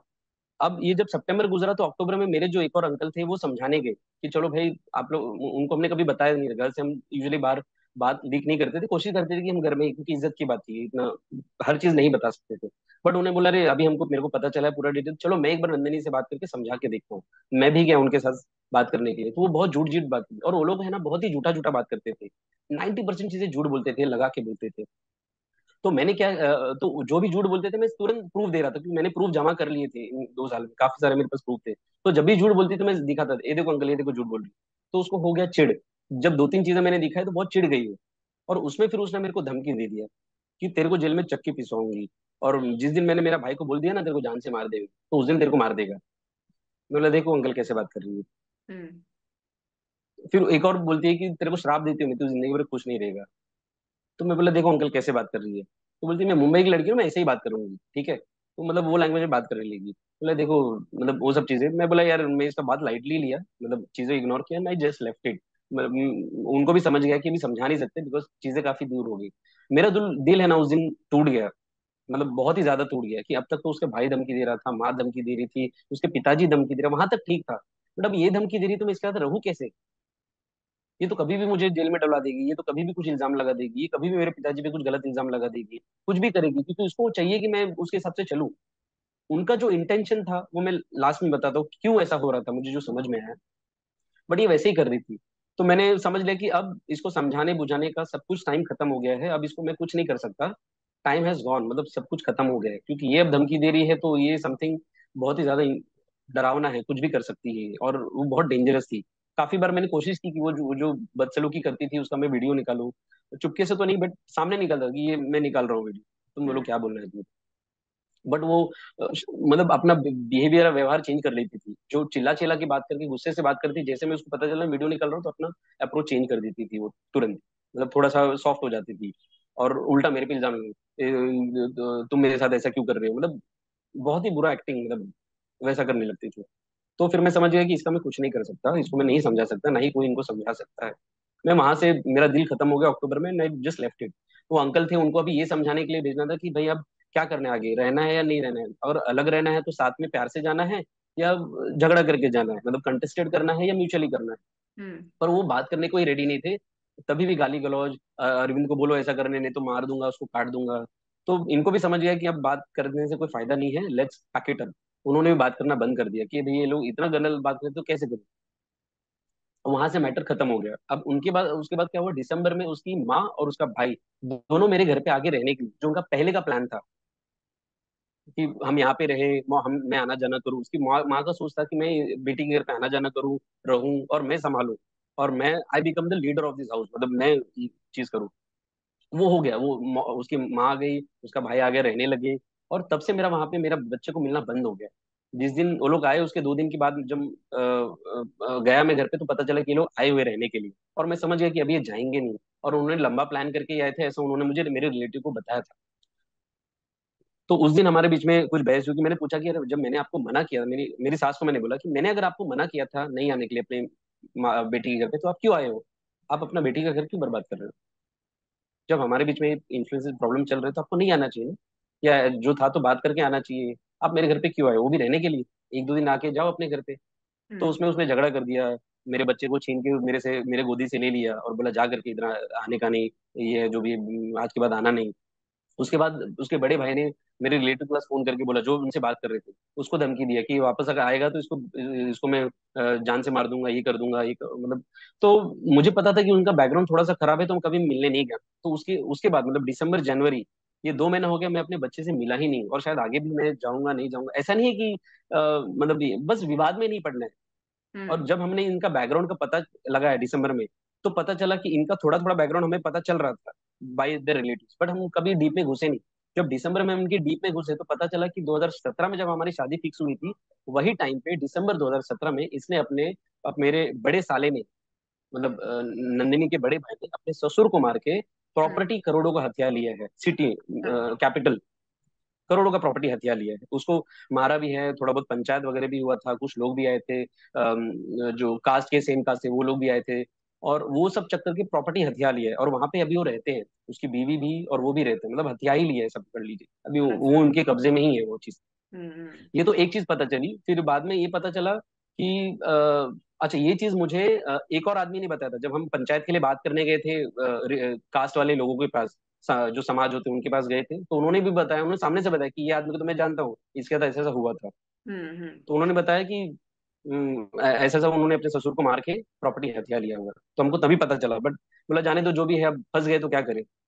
जब हमने दिसंबर में पता लगा तो एक और चीज पता चली कि उसने अपने बड़े पिताजी, मतलब उसके जो पिताजी है वो बीच वाले हैं, उसके जो बड़े भाई थे उनको भी उसने 2018 या 19 में समथिंग ईटा फेंक के सर पे मारा था, हम्म। प्रॉपर्टी के विवाद में, जबकि गलती इनकी थी, ना कि उनकी गलती थी। हम्म। ये उन पे कब्जा करना चाहते थे उनकी प्रॉपर्टी पे, और हम्म। उसकी वजह से इसने अपने पत्थर फेंक के मारा था, ईटा फेंक के मारा था, खून आया था, पुलिस वगैरह हुआ था, उसके खिलाफ एनसी हुआ था उसके गांव में, और हम्म। काफी मैटर हुआ था। वो हम्म। सेम झगड़ा लेके मुंबई में भी वो लोग आए, यहाँ पे भी उसके खिलाफ एनसी है, एफआईआर है। तो बाद में उन्होंने पैसा दे के मैटर सॉल्व किया, वो सब सब किया। अब जब और चीज हमको ये पता चली कि इसके जो ससुर है वो भी उसके खिलाफ केस करने वाले हैं, या केस करेंगे, या जो भी XYZ, ऐसा सुनने में है, अभी पता नहीं कितनी बात में सच्चाई है, बट जो प्रॉपर्टी हत्या है वो भी कहीं ना कहीं केस होगा उनके ऊपर। दूसरा चीज है कि उसके ससुर ने ही मुझे बताया कि वो अपनी जो छोटी बहू है, जिसने मुझे रो रो के बताया था, अपनी दुख दास्ता बताई थी नवंबर 2021 में, उसको वो पतरातू वैल्यू में गिरा के मारने वाले थे, गिरा देने वाले थे, क्योंकि उसने मुझे सब कुछ बता दिया था, तो ये गुस्से में हम्म। आके उसको जो वैली है, मतलब जो खाई था, वहां पे उसको गिराने वाले थे लेके जाके। तो एक और चीज पता चली कि उसकी जो बड़ी बहू है उसको उन्होंने 6 साल परेशान किया था, हम्म। उसको डाइवोर्स का पेपर तक दिया था, 2 साल तक डेजर्शन किया था। अच्छा। जब तक वो उनके टर्म्स पे नहीं चली तब तक उन्होंने उसको मतलब 6 से 7 साल कुछ परेशान किया। जब वो औरत ने उसको माफी मांगी, प्यार मोहब्बत अ, ये किया, पैर पे गिर पे माफी मांगी मेरे सास की, तब जाके उन्होंने उसको एक्सेप्ट किया, और नाउ शी इज फाइन। छोटी वाली बहू है, उसको बहुत टॉर्चर के रखे रखा है, और उसने भी 2023 में अगस्त में, सॉरी 2022 अगस्त में रांची में केस किया उनके खिलाफ, हम्म। और वहां पे भी उन्होंने 50,000 कुछ भर के या पैसा कुछ दे के वो मैटर उन्होंने क्लोज किया। तो ये सब इतने सारे केसेस, मतलब मुंबई में भी केस होना, अपने ससुर को मार के प्रॉपर्टी हथियाना, अपनी बड़ी बहू को 6 साल तक परेशान करना, 2 साल तक डेजर्शन करना, और फिर उसको डाइवोर्स केस भेजना, छोटी बहू को इतने परेशान करना कि उसने, मतलब हमारी जब जो सुनने में आया, या जो हमारी कभी लास्ट टाइम बात हुई, उसने बोल दिया कि मेरे लिए ये सब लोग मर गए हैं, इतना मुझे इन्होंने परेशान किया, टॉर्चर किया है कि मैं इनका मुंह तक देखना नहीं चाहती हूँ। तो वो भी अलग हो गए इसे, तो यहाँ पे मतलब आपके मुंबई में आप दोनों आप और आपकी पत्नी अभी साथ में नहीं रह रहे, राइट? 6 महीने से हम साथ में नहीं रह रहे हैं, वो छह अपने महीने मॉम से डैड ओके। के साथ हमारे घर में रह रही है, जो जो हमने साथ में मिलकर लिया था, और मैं अपने हम्म। पेरेंट्स के साथ ही रह रहा हूँ। अच्छा, ओके। और आप अपनी बच्चे से लास्ट कब मिले थे? लगभग दिसंबर में मिला था मैं, mid of December, last year? मेरे ख्याल से कुछ, हाँ लास्ट ईयर मिला था, उसके बाद से अभी तक मिला नहीं है, बात से नहीं। दिसंबर 10-11 तारीख के आसपास कुछ मिला था। और आपकी वाइफ जो है उसी फ्लैट में है जो आप दोनों ने साथ में लिया था? हाँ वही फ्लैट में है, वही ओके। फ्लैट में है।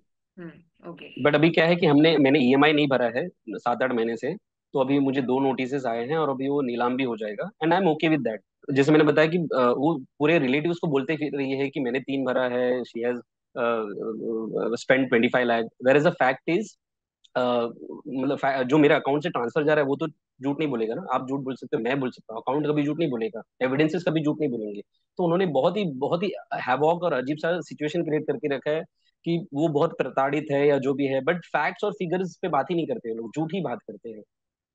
तो अभी फिलहाल वो नीलाम होने वाला है, 2-3-4 महीने में, what ever the thing is, शायद वो नीलाम हो जाएगा, ना ही वो वहां पे कुछ रह पाएगी, ना ही कुछ हो पाएगा। वो अभी भी मुझे इंसिस्ट कर रहे हैं कि फ्लैट उसके नाम पे कर दे, बट मेरा बोलना यही है कि अगर नाम पे करना है मुझे कोई तकलीफ नहीं है, ले लो, खत्म करो, मुझे कोई तकलीफ नहीं है, बट कम से कम जो भी है बात करो, प्यार से बात करो, हम्म। जो भी है मिल के बात करो, सामने एग्जैक्टली। से बात करो, क्योंकि गाली अगर आप गलौज से बात बात मत करो। करेंगे तभी आपकी चीजें सॉर्ट होंगी, अदरवाइज आपके मन में कुछ एग्जैक्टली। और होगा और उसके मन में कुछ और अगर आप बात नहीं अब करेंगे तो पता नहीं चलेगा कभी भी कि। Exactly exactly. तो अगर आपके मन में है कि अलग होना है तो ठीक है, आप प्यार से अलग हो जाओ, बट कम से कम बात तो करो, प्यार से बैठ के क्या टेबल पे तो बात आपकी करो। वाइफ ने आपको कहा है डिवोर्स के बारे में कुछ, मतलब आपने अभी क्या प्लान किया है कि फ्यूचर में आप क्या करना चाहते हैं अब? उसने मुझे सामने से कभी डाइवोर्स का बात नहीं किया है कि मैं डाइवोर्स दूंगी या मुझे चाहिए, बट वो बाकी लोगों से बुलाया, हालांकि 2-3 बार उसने मुझे बोला, लास्ट लास्ट में इन द अक्टूबर 2023 उसने बोला कि डाइवोर्स देके जा करके, या क्यों रह रहा है मेरे साथ, या ये है इतना है तो तू चले जा वगैरह वगैरह। बट हम्म वो लास्ट में बोला है, उसके पहले कभी नहीं बोला। बट पहले से ही उसके भाई और वही बोल रहे हैं कि डाइवोर्स दे और जा, खत्म कर, तेरी जरूरत नहीं है हमको, एक्स वाई जेड। हम्म तो अभी मैंने सोचा कुछ नहीं, अभी मैं बस शांत बैठा हूँ and just no living a life with my family. मेरी हम्म कुछ जिम्मेदारियां हैं, being elder of the son, and पूरे खानदान में मैं सबसे बड़ा पड़ता हूँ, पूरे खानदान में।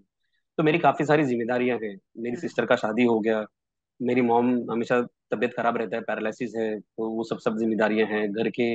अदर ये है, डैड को अस्थमा था, वो भी बीमार रहते हैं, हाई बीपी है। मेरी दादी है, उनको पैरालिसिस हो चुका है, वो बेड पे है, उनका ध्यान रखना, सब करना। और बाकी भी अन्य परिवार हैं, उनको भी लेके चलना है। तो फिलहाल मैं उसी में एंगेज हूँ। अ, तो ऐसा कुछ सोचा नहीं है, बट मैं यही मतलब अभी भी यही सोचता हूँ कि वो बच्चा का लाइफ कैसे होगा। डेफिनेटली हम हम्म एक ही घर में रहते और झगड़ा करते, कंटिन्यूस झगड़ा करते, तो वो और ज्यादा डिजास्टर होता है बच्चे के लिए। And that was the reason, one of the reason, कि अलग रहना ही बेटर ऑप्शन लगा मुझे। तो मैं आ बिल्कुल, गया कि क्योंकि ये एक उसके लिए ठीक नहीं, बिकॉज टॉक्सिक एनवायरनमेंट में एक बच्चे का बड़ा होना इट्स समथिंग वेरी डिजास्टरस, क्योंकि वो बच्चा बड़ा होकर फिर वो खुद भी टॉक्सिक ट्रेट्स उसमें आ जाएंगे अगर वो ऐसे एग्जैक्टली, रहता है। एग्जैक्टली। और वो बच्चा मेरे से सिर्फ, मतलब मैंने बचपन से उससे सिर्फ 3.5 महीना उसके साथ गुजारा हूँ, बट वो बच्चे का मेरे से लगाव इतना ज्यादा था कि हम्म कभी भी मैं घर पे जाता था, जैसे हफ्ते में 2 बार जाता था, तो मुझे छोड़ता नहीं था। इनफैक्ट मैं उसके बर्थडे में भी गया था। तो हम पूरे फैमिली के साथ गए थे, एंड आई वाज, मतलब वहां पे लगभग 4 घंटे था, बट वो 1 मिनट के लिए भी उसने मुझे नहीं छोड़ा। वो मेरे साथ चिपक के ही था, जब भी जाता था गले लग जाता था, गोदी में सो जाता था, और वो छोड़ता नहीं था। उसको पता था कि पापा चले जाएंगे, तो छोड़ता ही नहीं था, शूज खोलता ही नहीं था। मतलब हम्म इतना प्यार करता था मेरे से, जबकि मैंने उसको ऐसा बहुत कुछ उसके लिए कभी कभी स्पेशल नहीं किया, बिकॉज ये सब एनवायरनमेंट की वजह से। बट हम्म पता नहीं हमारे बीच में कुछ अलग सा लगाव था। बट मैं कभी कभी सोचता हूँ तो कभी रोना आता है, कभी समझ में नहीं आता है कि क्या करूँ। कि वो, मतलब बच्चा ढूंढता होगा ना मुझे, हम्म। याद करता होगा, मुझे बुला रहा बिल्कुल, होगा, मतलब अंदर से एक ऐसा बच्चे के एक। लिए ना उसके माता और पिता दोनों जरूरी है। ऐसा है नहीं कि सिर्फ एक बच्चे का एक माँ से चल जाएगा काम, या एक बच्चे का सिर्फ अपने फादर से काम चल जाएगा। एक बच्चे को दोनों एग्जैक्टली, के सपोर्ट की, दोनों के प्यार या केयर की जरूरत है, जो कि आजकल ज्यादातर लोग समझते नहीं है। स्पेशली जो महिलाएं बोलती है कि ये बच्चे को क्योंकि मैंने जन्म दिया है, तो बच्चा मेरा है। लेकिन वो एक्चुअली बात नहीं है। उसमें दो जेंडर्स का काम ही है, क्योंकि दो जेंडर्स है ही इसलिए इस धरती में, क्योंकि उन दोनों का अलग अलग रोल्स है। अगर एक ही जेंडर एग्जैक्टली, में कुछ हो जाता तो फिर दो तीन जेंडर्स नहीं होते अलग अलग, राइट? जैसे तीन जेंडर में एग्जैक्टली। दिखेगा, क्योंकि अभी जैसे थर्ड जेंडर्स भी है। तो वो भी जैसे सपोज बच्चा अडॉप्ट कर रहे हैं, या जैसे भी कोई सरगेसी करा रहा है, कोई ये कर रहा है, कोई वो कर रहा है, लेकिन अल्टीमेटली दो पेरेंट ही तो है ना उसमें। कोई और एग्जैक्टली, वहाँ पे सिंगल पेरेंट है, वहां पे बहुत सारी प्रॉब्लम्स आती है, बहुत सारी दिक्कतें आती है। और इसलिए ही भगवान ने दो जेंडर्स बनाए हैं, मेल एंड फीमेल, क्योंकि दोनों का रोल अलग है, दोनों का काम अलग है, और दोनों साथ में ही मिलकर एक बच्चे को नर्चर कर सकते हैं, राइट? तो इसलिए ये लोगों का यस, समझना बहुत जरूरी है कि both the genders are equally important, कोई सुपीरियर या कोई इंफीरियर नहीं है। और आपने जैसे आपकी स्टोरी बताई है अरविंद, ऐसे और भी बहुत सारे लोग हैं जो अपने बच्चे से सेपरेटेड है, लेकिन वो कुछ कर नहीं पा रहे, वो इतने बेबस है। क्योंकि आजकल हमारे देश में ना ये इसलिए ज्यादा बढ़ रही है, क्योंकि लड़कियों को पता चल चुका है कि उनके फेवर में इतने सारे लॉज है। और स्पेशली उससे भी बड़ी बात यह है कि अगर कोई भी महिला किसी भी लॉ का मिसयूज करती भी है, तो उसके अगेंस्ट एक्शंस रेयरली केसेस में लिए जाते हैं, रेयरली लिए जाते हैं। तो इसलिए ही वो नहीं ली जाती। ये सब करती है, ताकि वो अपनी मनमर्जी कर सके, अपनी मर्जी मुताबिक जिंदगी जी सके। लेकिन इस बीच काफी पुरुषों की जिंदगियां बर्बाद हो रही है। अरविंद, लास्टली मैं आपसे एक बात पूछना चाहूंगी कि हमारे जितने भी दर्शक हैं जो आपको आज देख रहे हैं, उनको आप क्या मैसेज देना चाहेंगे अपनी तरफ से, आपकी इस कहानी। मैसेज तीन ही है। जैसे मैंने बताया कि मेरी लाइफ में ऐसा था कि मेरी वाइफ चाहती थी कि मैं अपनी जिंदगी उसके मुताबिक चलूं, वो नहीं चलने की वजह से ही आज मुझे देखना पड़ रहा है। तो अगर मुझे शादी फिक्स होते टाइम शायद उसने बताया होता कि मुझे पेरेंट्स से अलग रहना है, तो I might have taken a call accordingly, क्योंकि मुझे तो वो लाइफ नहीं चाहिए थी। अगर आपको वैसा लाइफ चाहिए था तो आप कोई अनाथ से शादी करते या वैसे डिस्कस करके शादी करते। बट उसने वो चीज तो नहीं किया। उसको अगर अपनी बात मनवानी थी तो कोई अच्छे तरीके से भी कर सकती थी, कोई पॉजिटिव वे में भी कर सकती थी कि चलो भाई, हमारे बीच में नहीं जम रहा है तो चलो थोड़ा सा अलग रह के देखते हैं, भले बाजू में रहो बट अलग रहते हैं, तो तुम भी अपना फर्ज निभा पाओगे, और शायद हम मुझे भी एक थोड़ा सा एडिशनल स्पेस मिल जाएगा। तो वो भी कर सकती थी, सकारात्मक रूप से भी कर सकती थी, चीजों को हैंडल करने के तरीके भी हैं समझदारी तरीके से। बट वो ना करके वो नेगेटिव फॉर्म ऑफ एनर्जी में परेशान करना, टॉर्चर करना, जो कि उनका फैमिली का इतिहास या बैकग्राउंड रहा है, वो प्रॉब्लमेटिक था। मैसेज में यही देना चाहूंगा कि मैंने अपनी लाइफ में एक बहुत बड़ी गलती की। शादी एक ऐसा चीज है जो जिंदगी आपका स्वर्ग भी बनाता है और नर्क भी बनाता है। हालांकि आजकल का पॉसिबिलिटी ज्यादा है कि नर्क ज्यादा बनेगा, because of the three three things जो मैंने ऑब्जर्व किए, जो मेरे लाइफ में ऑब्जर्व हुए। हम्म। जब भी आप शादी करो, I will only suggest one thing, कि आप सबसे पहले तीन रेड फ्लैग्स है उसके ऊपर गौर करो। The three biggest flags are, कि आप ये चेक करो कि उसके घर में उसकी माँ ज्यादा बोलती है या उसके डैड ज्यादा बोलते हैं। यूजुअली होता क्या है कि जो भी घर में अगर औरत ज्यादा बोलती है या ज्यादा बात करती है, बहुत ही ज्यादा फॉरवर्डेड है, provided the man is not capable, वहां पे अगर वैसा कुछ है, तो डेफिनेटली वहां पे वो चाहती है कि मेरी बेटी का घर भी वैसा ही हो, वो भी वहां पे उतना ही डोमिनेटिंग रहे। और उस हिसाब से उसकी माँ उसको सिखाती है या उसको रहने के लिए या उसको सिखाती है। That is the biggest red flag. अगर वैसा है तो बेटर आप एक स्टेप पीछे ले लो या 10 बार सोचो वो चीज को लेके, या पहले ही वो बातें क्लियर कर लो। Second biggest red flag is, जैसे मैंने बोला था कि initially at the start of the story, जब आप शादी फिक्स हो जाती है, जब आप उसके साथ घूमने जाओ या कहीं भी जाओ, तो जस्ट चेक इट कि अगर आप उसको पे करने के लिए बोलो, तो डज शी फील ऑफेंडेड? अगर वो जॉब कर रही है डेफिनेटली, तो नहीं कर रही है तो doesn't make a sense. But hmm. If she is doing a job, अगर वो कमा रही है, तो just tell her to feel no pay the half amount या इक्वल अमाउंट। अगर वो इक्वालिटी में बिलीव करती है तो इक्वल पे करेगी, अगर वो ऑफेंडेड फील करती है तो again it's a big red flag, क्योंकि वो तो जॉब कर रही है। तो वहां पे फिर वो इक्वालिटी की बात क्यों नहीं करती है? क्योंकि बाकी जगह पे वो यही लड़कियां हैं वो इक्वालिटी की बात करती है, तो वहां पे इक्वालिटी क्यों नहीं? तो अगर वो ऑफेंडेड फील करती है while paying the bill, then definitely it's a red flag, क्योंकि somewhere that is a problem. Third biggest flag is fake feminist thoughts. Yes. Yes. Feminist होना कोई बड़ी बात नहीं, इट्स फाइन। मतलब आज का जो जनरेशन है वो इक्वालिटी का है ना, दोनों में। हालांकि भगवान ने इक्वल नहीं बनाया, दोनों का अलग रोल्स है। बट लाइफ इज अबाउट, शादी इज अबाउट बैलेंसिंग, जहाँ पे यस। आप, एक लड़की कमजोर है वहां पे मर्द आगे बढ़े, और जहाँ पे लड़का कमजोर है वहां पे मर्द ये करे, and that is how life should be lived. But problem is fake feminism. Feminism बहुत ज्यादा है, फेक फेमिनिज्म इतनी ज्यादा लोगों में, काफी सारे लड़कियों में ऐसा है कि इक्वालिटी की बात, जैसे मेरी वाइफ का बोलना था कि लड़का लड़की हम इक्वल है, तो जो भी है नो, हर चीज में मतलब इक्वालिटी की बात करती थी। एंड पैसे देने के जब मामले आएंगे या समवेयर वो घर खर्चे की बात आती थी, तो वहां पे बोलती थी कि मैं लड़का हूं तो मेरी जिम्मेदारी है एक औरत को रखना या उसको खाने जो भी है खान पान करना, जबकि मैं उतना कैपेबल नहीं था। शी कुड हैव मैनेज्ड और she could have transferred some of my stress to her, and we could have lived a happy life, और हम्म। हम शायद अच्छी लाइफ जीते।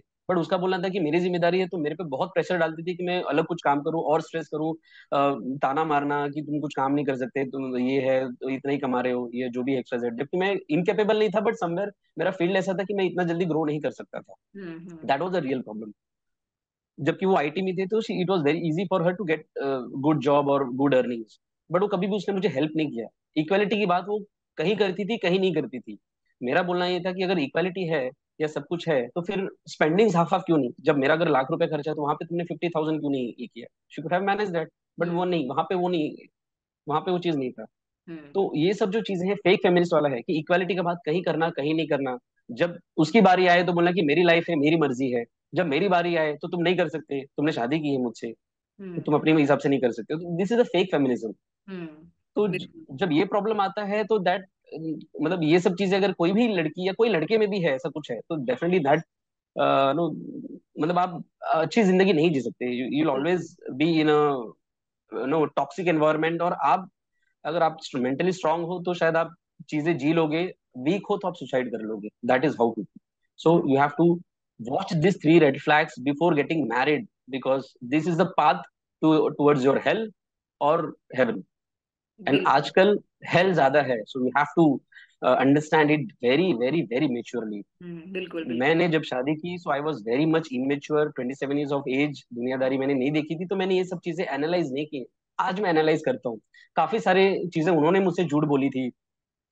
जैसे हमारे हिंदी कल्चर में मांगलिक से शादी नहीं करते, उन्होंने, वो मांगलिक है लड़की मुझे बताया नहीं था। मुझे बाद में बताया जब शादी फिक्स हो गई थी।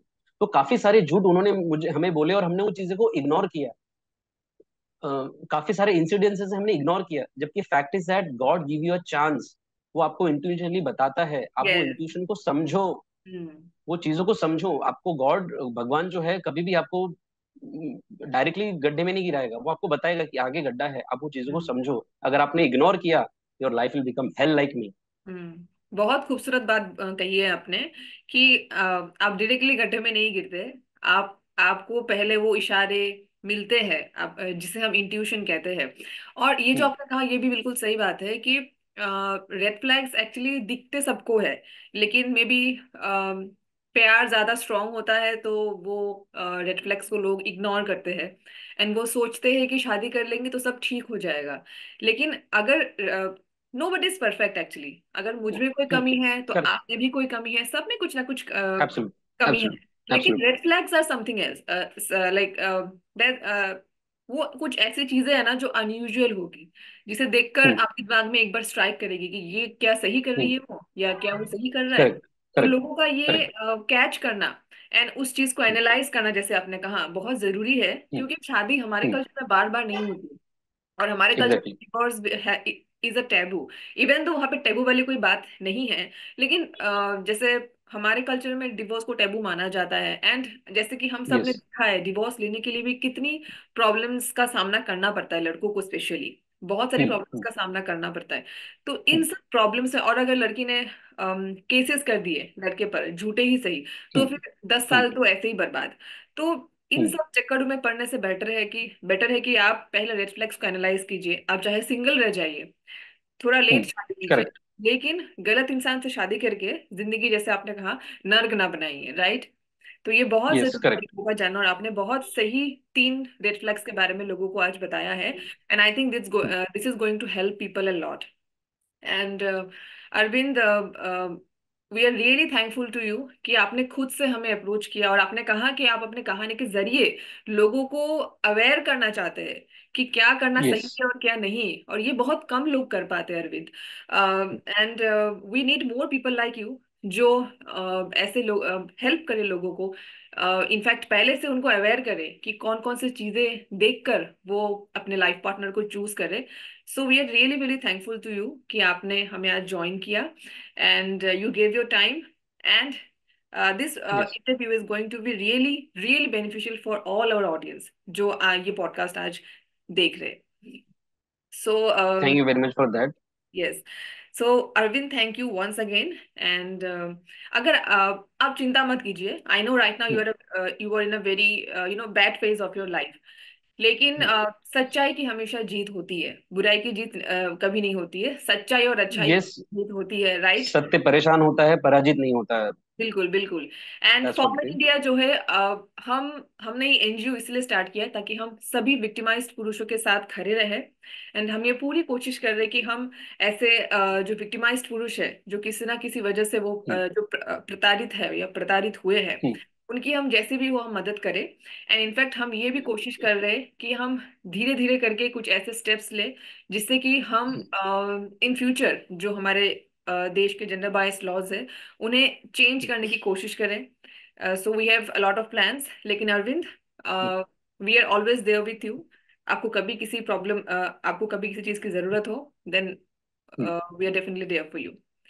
सो okay, thank you very much. And there is one more thing I would like to add. मेरी वाइफ ने मुझे काफी बार ऐसा बोला है कि बच्चा छोटा है इसलिए तुम्हें ढूंढ रहा है, बट जब हम्म। वो बड़ा होगा तो तुमसे नफरत करेगा। हम्म। तो मेकिंग ऑफ दिस वीडियो, सी मेरे पास सभी एविडेंसेस है, जो भी उसने बोली है या जो भी XYZ बहुत सारी चीजें, बट शायद मैं हर चीज सब सब इंसान को नहीं बता सकता, या हर आदमी के पास उतना समय नहीं है कि वो हर चीज एविडेंसेस देखे, सुने, यस रिकॉर्डिंग यस। सुने और वो एनालाइज करे कि कौन सही गलत। तो ये इंटरव्यू देने का सबसे बड़ा मकसद ये दो चीजें थी कि एक तो लोगों को अवेयर कराऊं सो दैट मेरे जैसे लोग वापस फेस ना करें, and they live a very good life, at least they get something. उनको पता रहे कि मैं गड्ढे में जा रहा हूँ या अच्छे जगह पे जा रहा हूँ, and they do it with choice, not with no compulsion, या मिस्टेकली वो अपने लाइफ को गड्ढे में ना डाले। दूसरा मेजर रीजन था कि एज आई सेड कि मेरी वाइफ ने मुझे बोला है कि वो बड़ा होके मुझसे नफरत करेगा, बट मैं नहीं चाहता कि वो मुझसे नफरत करे, क्योंकि मैंने कुछ गलती नहीं की या मैंने कुछ उसके साथ गलत नहीं किया। मैंने कभी दारू पी के उसे मारा नहीं है, मैंने उसके साथ कोई अपशब्द बात नहीं की, मैंने मर्यादा नहीं तोड़ी कोई चीजों की आज तक। मैं बस ये चाहता हूँ कि जब बच्चा बड़ा होना, जब उसको समझ में आए, तो अपने पिताजी के पास एटलीस्ट एक बार भले बोले कि भाई वो खराब आदमी कौन था जिसने मुझे छोड़ दिया ये, बट हम्म। जो मेरे पास आए तो कम से कम एक बार पूछे, और वो शायद वो ये वीडियो देख के समझ जाए कि उसके बाप की कोई गलती नहीं थी। उसका बाप चाहता था कि वो उसके साथ रहे, उसे प्यार करे, और उसे हमेशा खुश देखे, या उसके साथ रहे, उसके साथ खेले, उसके साथ अपना टाइम स्पेंड करे। इनफैक्ट मैंने काफी चीजें सोची थी कि मैं उसके साथ ये करूंगा, वो करूंगा, ये फुटबॉल खेलूंगा, क्रिकेट खेलूंगा, XYZ। मैंने हर चीज, बहुत सारी चीजें सोच के रखी थी, बट वो सब कुछ टूट गया, वो चीज, वो हम्म। सपने टूट गए। और मैं बस चाहता हूँ कि जब वो बड़ा हो, जब वो उसको रियलाइज हो ना, तो मेरे पास आए वो, और अपने बाप को समझे वो चीजों को, एंड अंडरस्टैंड। बिल्कुल बिल्कुल। बस यही चाहता हूँ मैं। वो बिल्कुल, ये मुझे मुझसे जो नफरत ना करे, बस मैं यही चाहता हूँ। जैसे कि मैंने कहा कि अच्छाई की कभी हार नहीं होती है, सच्चाई की भी कभी हार नहीं होती है। आज आपके साथ कुछ बुरा हो रहा है, लेकिन कल को ये ठीक होना ही होना है। एंड जो आपने आज इंटरव्यू दिया है, ये हमारे प्लेटफॉर्म में हमेशा रहेगा। आप ये अपलोड होने के बाद आपको एक कॉपी दी जाएगी, तो आप उसको डाउनलोड डेफिनेटली कर ओके। सकते हैं, और आपके पास एक कॉपी रख सकते हैं। So okay. Arvind, thank you so much for joining us today, thank you very much for this, thank you very much for this. And thank you so much for your time. ये platform देने के लिए बहुत बहुत शुक्रिया आपका। Thank thank you so much.